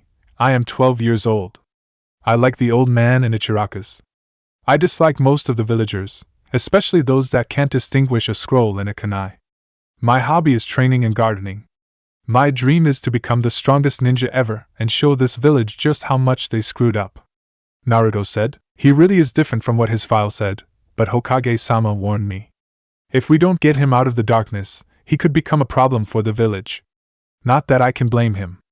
Kakashi thought. Okay, my name is Kakashi Hatake. I'm 26 years old. My likes and dislikes are none of your concern for now. I have many hobbies in my dream, I never really thought about it. He told them. The only thing we found out was his name and his age. Sasuke and Sakura thought. I know that voice from somewhere. Naruto thought, trying to place the voice of his sensei. Now that introductions are over, I will come to the part that you aren't genin yet. There is a rule in the village that all genin have to be confirmed by their respective jonin senseis. Each sensei gives his team a test. And from the 27 genin that pass the graduation exams in your year, only 9 will be accepted as genin. That means this test has a probability of failure of 67%, Kakashi pointed out. What? But what was the meaning of the exams then? Sakura protested. There was no way in hell she would give up being on the same team as Sasuke. That was to weed out the hopeless cases. The only one that has a say if you become genin or not am I, Kakashi said, giving an imposing figure with his arms stemmed at his sides and looking down at them. Naruto's memory finally connected the voice and the pose. Dog? He questioned mentally. Dog had been an ANBU that had often protected him when he was younger. Naruto really hoped his sensei was his old ANBU guard. He had really liked Dog, especially as the man had often given him some sweets to help him over the shock after attacks. Kakashi handed them a piece of paper with information. The test will be tomorrow morning at 7 at Training Ground 3. Bring all your equipment. Oh, and you better don't eat breakfast or you will just throw up. Kakashi informed them. Then Kakashi disappeared in a cloud of smoke again. Sasuke stood up and walked away, Sakura closely behind him to try and get a date with him. Naruto wondered how long it would take for her to be killed on a mission like that. He decided preparation was necessary and used the body flicker to get to Training Ground 3. He spent 3 hours inspecting the training ground to be prepared for the next day. He didn't know if his so-called teammates would remember the lesson about knowing the terrain before a fight, but he did know that they wouldn't listen if he told them about it. Naruto then went into the woods to a river where he knew tasty fish could be caught. He caught 3 fishes for his dinner, went to his field to get some fresh vegetables and then went to prepare his food.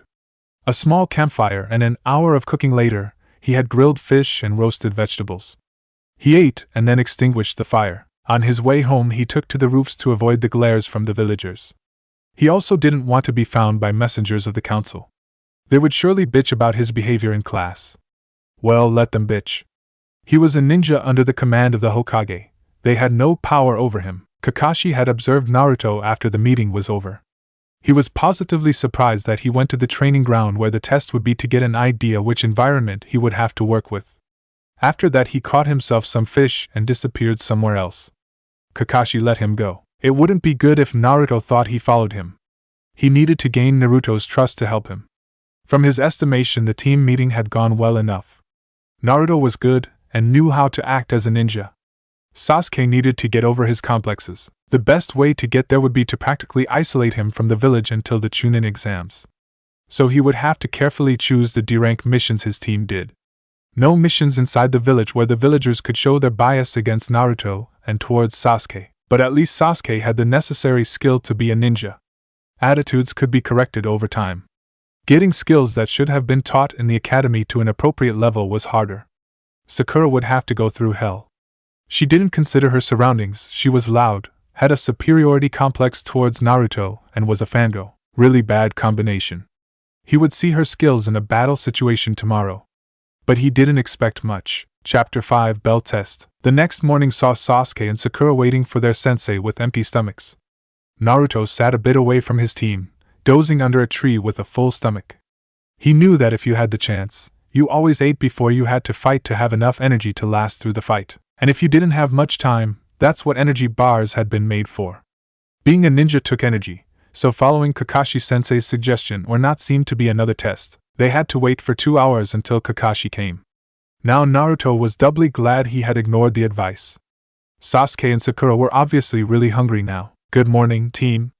Kakashi greeted. You're late.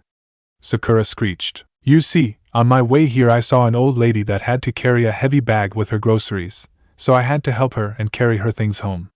Kakashi said. Liar! Sakura shouted. Naruto just shook his head.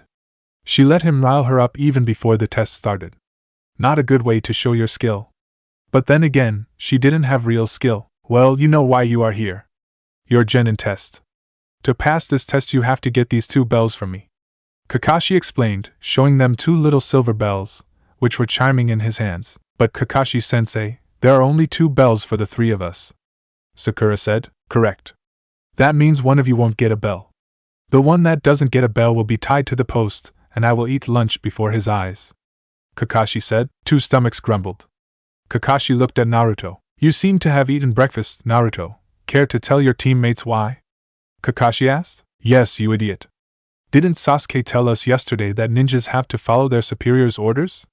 Sakura yelled at him. A ninja needs to detect hidden meanings in tests. You only said we better not eat because we would only throw up. That isn't an order the way you worded it. It's more a bit of advice. But against a jonin like you we would never have a decent chance to pass any test if we didn't eat. Therefore I didn't take your advice. Naruto calmly said. A ninja has to be able to decide which information is relevant for his mission and which is not. That is correct, Naruto. It wasn't an order. How would you have solved the problem if I had ordered not to eat before coming here? Kakashi asked. I would have brought an energy bar to eat once I am here. Naruto answered. Kakashi nodded appreciatively. That was the way a ninja should think. Good thinking, Naruto. You should all think how you can interpret orders so you get the best possible result for you and your team. Orders are not always set in stone, they allow us flexibility to fulfill our missions, otherwise there would be no need for ninjas to think and each mission can be compromised by bad information. That is one lesson you should always remember. A ninja needs to see underneath the underneath. Never take things at face value. Kakashi lectured. Sasuke nodded. It made sense to him. He should have expected another test after the traps yesterday. He would be better prepared in the future. And obviously he needed to newly evaluate Naruto. He was in no way as stupid as he had seemed in the academy. Perhaps he wouldn't be only dead weight slowing him down, but first he needed to see how strong Naruto was to accept him as a teammate. Additionally to not getting to eat, the one or ones who don't get a bell will be sent back to the academy for retraining. Kakashi announced. This shocked Sasuke and Sakura. Going back to the academy? Naruto stayed calm. He had expected something like that. He would see what he could deduct once he wasn't under Kakashi's scrutiny. Then Kakashi took out an alarm clock, which brought a tick mark on Sakura's forehead. You have until noon to get the bells. You can use all your equipment. If you really want to get a bell, you will have to come at me with the intent to kill. Kakashi said. But Kakashi-sensei, you could be hurt if we did that. Sakura stated, as if. Naruto thought, don't worry about me. Ready, set, go. He said, and the 3 jumped away to hide. At least they know how to hide. Kakashi thought. Naruto made a shadow clone to keep an eye on Kakashi and jumped through the treetops to a point he knew his sensei wouldn't be able to see. He then started thinking about the test. There was something really fishy about it. No genin would be able to beat a jonin, especially not an elite jonin like Kakashi in a one-on-one situation. So there was more to this. Look underneath the underneath, Kakashi had said. What was the hidden intent of the test, after he had disposed of Sakura by using a weak genjutsu? Really, and the teachers at the academy had written she had an aptitude for genjutsu. Kakashi was confronted with Sasuke, who stated he was different from the other 2. Well, we will see if that is true. Kakashi calmly said. First Sasuke tried to engage Kakashi in taijutsu. Kakashi had to admit, Sasuke was good for a student fresh out of the academy. He even managed to touch the bells with the tips of his fingers. That was impressive even if he was holding back against his genin. He threw Sasuke at a distance. Sasuke shot a great fireball jutsu at Kakashi, who was surprised, because no normal genin should have so much chakra. When the fireball ran out of energy, Sasuke looked around. Where was Kakashi? Left, no. Right, no. Above, no. He thought. Below. He then heard and was pulled underground by his feet. Not bad, Sasuke, really not bad. But you still didn't get a bell. Perhaps the Uchiha aren't all what they are said to be, Kakashi said and left his student to ponder. Sasuke was fuming. How did Kakashi dare to insult his clan? Naruto meanwhile had the answer, and it gave him a headache. Teamwork. How the hell should he achieve that? None of his 2 so-called teammates would be willing to work with him. He had his shadow clone that was trailing and observing Kakashi dispel to get the information about the Jonin's fighting style. He processed the memories of the clone and then went to have his turn. He made 2 shadow clones to get his down teammates, and to explain them the test's meaning. He reached Kakashi's position and went through some hand seals. Illusion art, cloak of invisibility. Naruto whispered and vanished from sight. He silently closed in on Kakashi's position, trying to use his high level of stealth to steal the bells without Kakashi noticing him. He didn't really want to show his true abilities when Sasuke and Sakura were possibly watching. The genjutsu was a B-rank one, but they would never really know that. If those two found out too early what he could really do, they would bitch to the council and try to have him forced to teach the emo all his techniques. So not going to happen. Naruto was now directly below the bells on the ground. Kakashi seemed to not notice him. He reached for the bells when his hand was caught. He kicked out at Kakashi and jumped back. How had he known? He let his genjutsu on, trying to figure out what had gone wrong. You are really good, Naruto.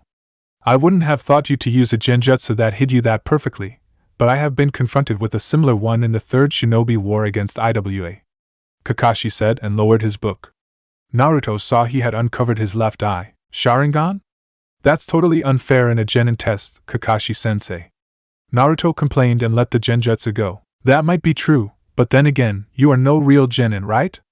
Kakashi replied. So you were told. Naruto said. Of course. As your sensei, I need to know which level you are at to properly train you. Hokage-sama told me of your test. I have to say I am impressed.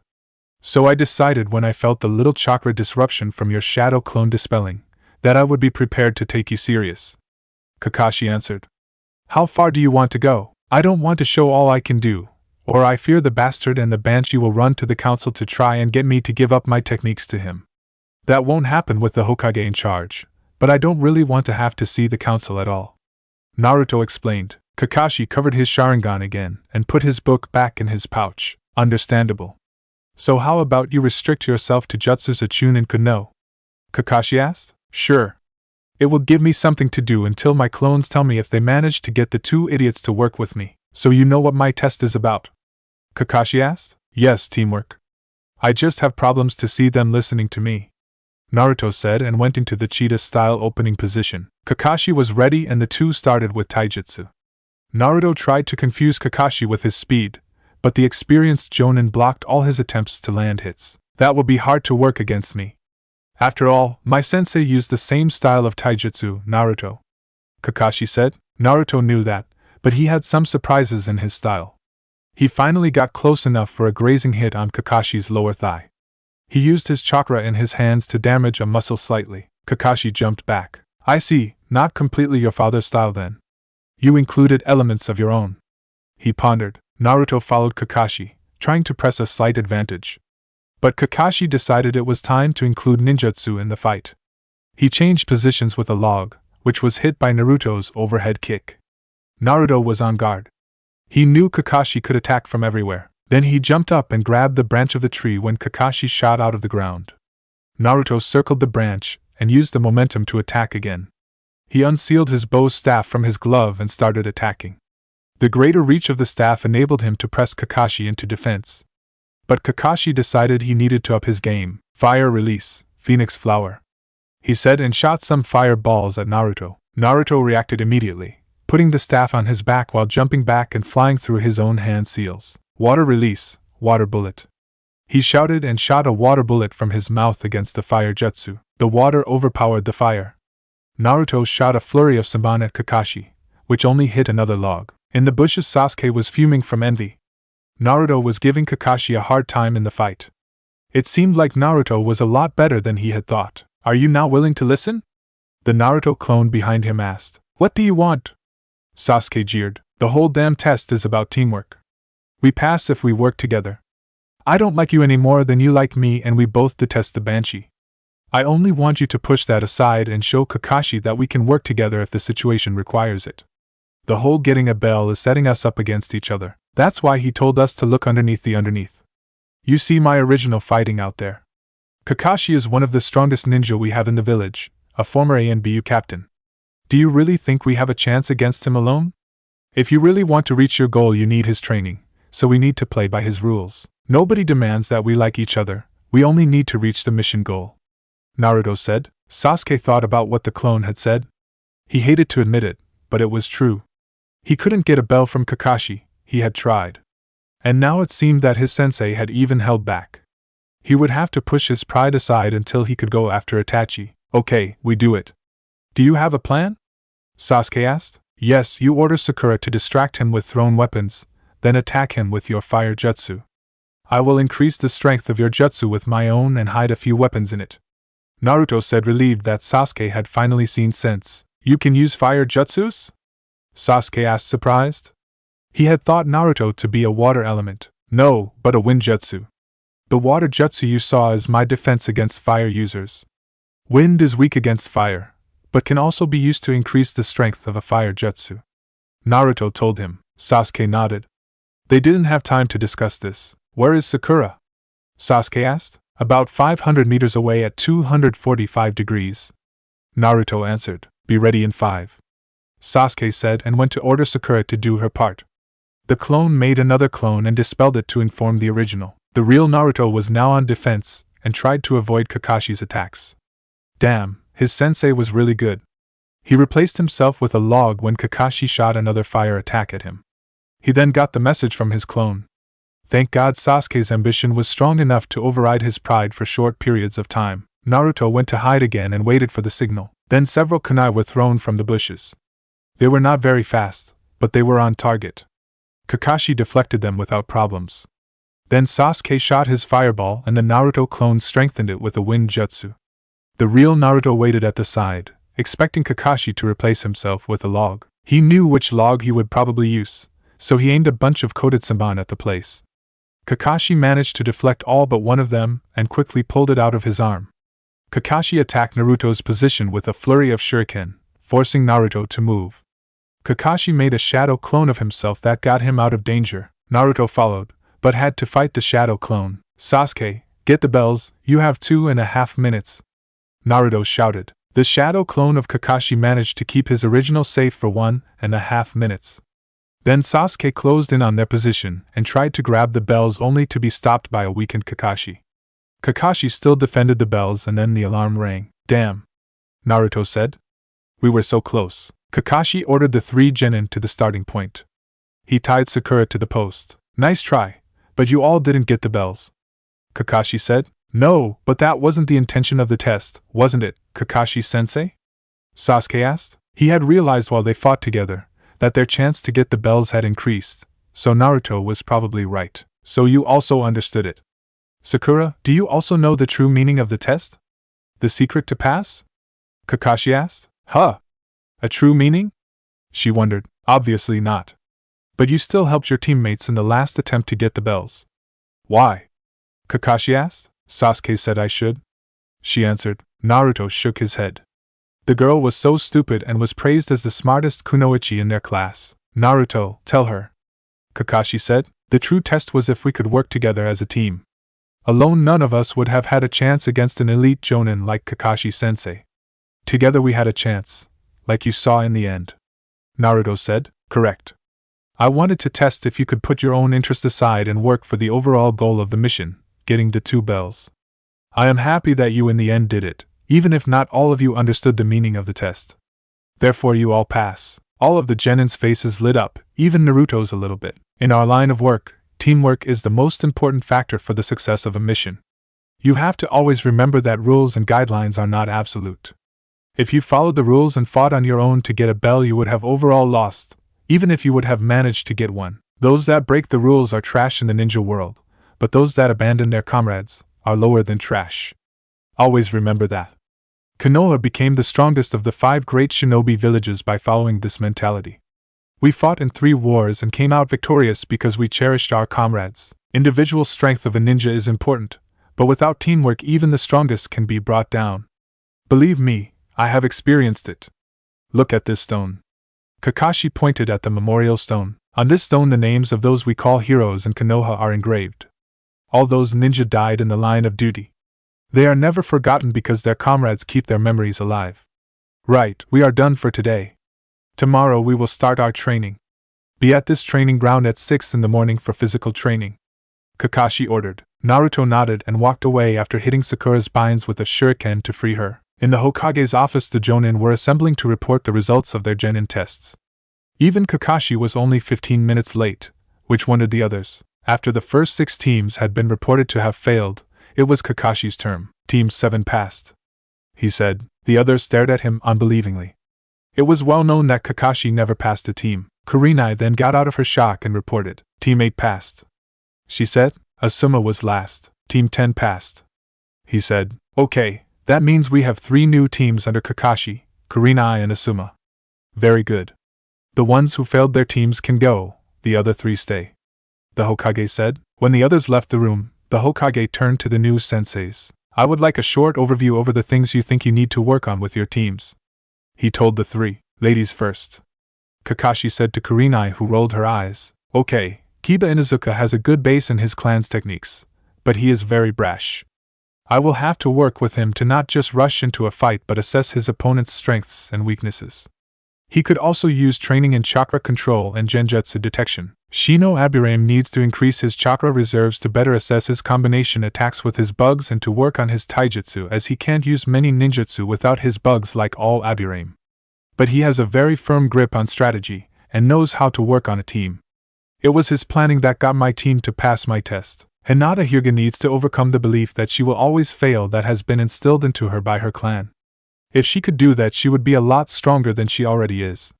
She can use her Byakugan at an acceptable level for somebody her age, but I have the feeling something is off with her taijutsu. It just doesn't seem to suit her fully. She has a good grasp on dispelling genjutsu and tries to get along with her teammates. Kurenai said, I see. I want you to not only concentrate on training them as a tracking team, get them to be flexible. You have a team that consists of 3 clan heirs who all have had additional training in their clan's techniques. Be creative in how you train them. If possible, get them ready for the Chunin exams in 6 months. It would look good for Konoha if we could present some clan heirs in the exams. Next, the Hokage said, Okay, I guess Kakashi wants to go last as he had the most difficult team of us. Asuma said, Shikamaru Nara is your typical lazy Nara. He worked well together with Ino and Choji, but that was to be expected of an Ino Shikucho trio. Shikamaru needs to get motivated. His techniques are okay. He used one of his clan's special jutsu to capture me. I didn't see any taijutsu from him, but considering his build he needs more physical training. Choji was following Shikamaru's plan to get the mission done with the least possible amount of work. He was in a supportive role. He needs to work on ninjutsu, genjutsu and speed. His power is above average, like you normally expect from an Akimichi. Ino is a problem. While she worked with her teammates, she was complaining that she wasn't on a team with Sasuke Uchiha all the time and about the lack of motivation in her teammates. She is physically weak and has no stamina. The only way she could help with the test was that Shikamaru caught me and she could take over my body with a mind control jutsu. She didn't seem to have abilities above the academy jutsu, which she didn't really utilize as well. Asuma reported, Okay. Asuma, get your team in gear. You have the same directions as Kurenai, which also holds true for Kakashi. The Chunin exams. Don't let your team slack in their training.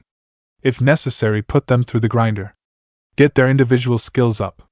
You have worked with Naras and Akimikis in the past, so you know how to handle them. I want both of your teams to be the face for the new Genin teams in the village. You will take at least 1 D-rank mission a day from next week on. Train your teams to be coherent units. This generation we have a lot of strong individuals, and we will need them in the future. Okay, Kakashi, your report, the Hokage said, leaving the 2 Jonin who had already reported wondering what was going to happen that they were given such orders. Something was up. I will start with Sakura. It seems like only Kurenai didn't get a fangirl in her team. But your fangirl, Asuma, does at least seem to accept her teammates somewhat. Sakura is weak. There is no other way to say it. She doesn't have any individual skills above what the academy teaches, and she didn't show anything impressive during the test. She only ran after Sasuke like a sick puppy, completely disregarding stealth. The only thing she did in the test was throwing some weapons to help with Naruto's plan on Sasuke's orders. I will have to put her through harsh physical training. The reports of the academy told she was skilled in genjutsu, yet she fell for a simple D-rank 1 and fainted. Which one?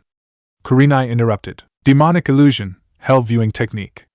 Kakashi answered. But that is a standard one that should be used at the academy to train them in detecting and breaking out of genjutsu. Kurenai said disbelievingly. I know, that was the reason I used it.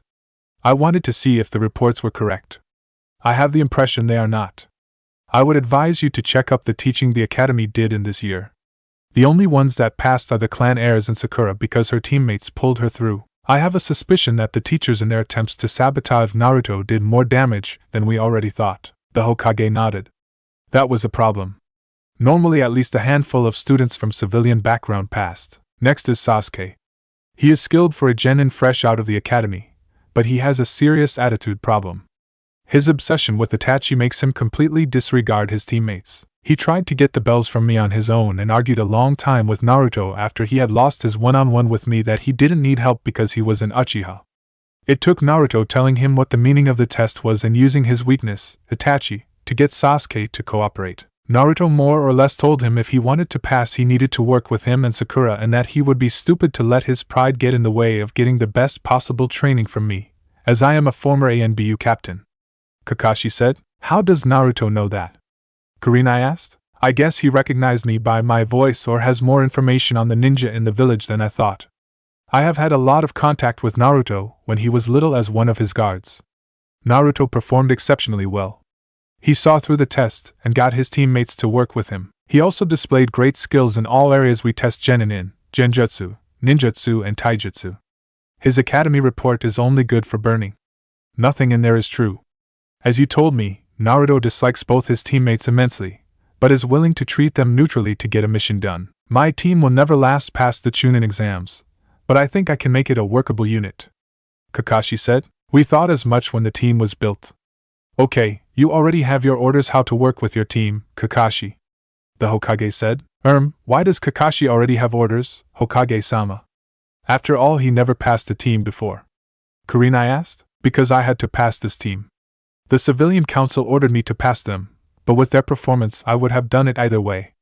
I have special orders for the next 6 months to smooth out mistakes that were made in the past with both Naruto and Sasuke. And you know I am the only one who can teach Sasuke in using his Sharingan as I have one myself, that is once he awakens it. Kakashi said. The problem is the council has put Sasuke on a pedestal in the village. Especially the civilians, but also some of the clans, see him as a potential source of power for them in the future. He is the only one who can bring back the Uchiha clan in Konoha and with them the Sharingan, one of the strongest bloodline limits. The problem is that their attitude didn't help with keeping Sasuke grounded. He's already fixated on his revenge. I fear with the littlest information on Itachi he will go after him, ignoring his duty to the village. That's the reason Kakashi got special orders to keep his team away from missions that bring them in close contact with the villagers. I want to isolate Sasuke from the villagers as much as possible. Naruto was sabotaged all the time at the academy. The only teacher that treated him normal was Iruka because he didn't let his feelings of dislike cloud his professional attitude. But Naruto hid his true level of skill and intentionally passed as the dead last of his class. He wanted to be teamed up with Sasuke as he knew the council would pull the strings to pass Sasuke for sure. Naruto is a flight risk as well. With the hatred he was shown all his life he has built a strong resent for the village, and only a few things hold him here. Naruto can be a strong asset to the village, if we handle him right now, but he could also become its worst enemy. I want to prevent this. The Hokage said. Kurenai and Asuma nodded. They didn't want to imagine what Naruto could do if he let loose with Kyuubi's power. Is there a risk he would use that power? Asuma asked. He wouldn't need to. He has other ways. And he doesn't know yet how to use it. But the fox could use his negative emotions if they get too strong for Naruto to deal with them. The Hokage said seriously. He didn't want to have to kill Naruto to protect the village. At the moment the boy was still loyal and there was a good chance to keep him that way if Kakashi succeeded. And Kakashi needed to get ready to take over the Hokage position if necessary. If Kakashi managed to bond with Naruto and became his successor, Naruto would still stay loyal after he retired or died. He had already written down his intention to make Kakashi his successor. He wanted to discuss it with Jiraiya first, but he didn't really see any way that his student would take the position. He would support Kakashi though.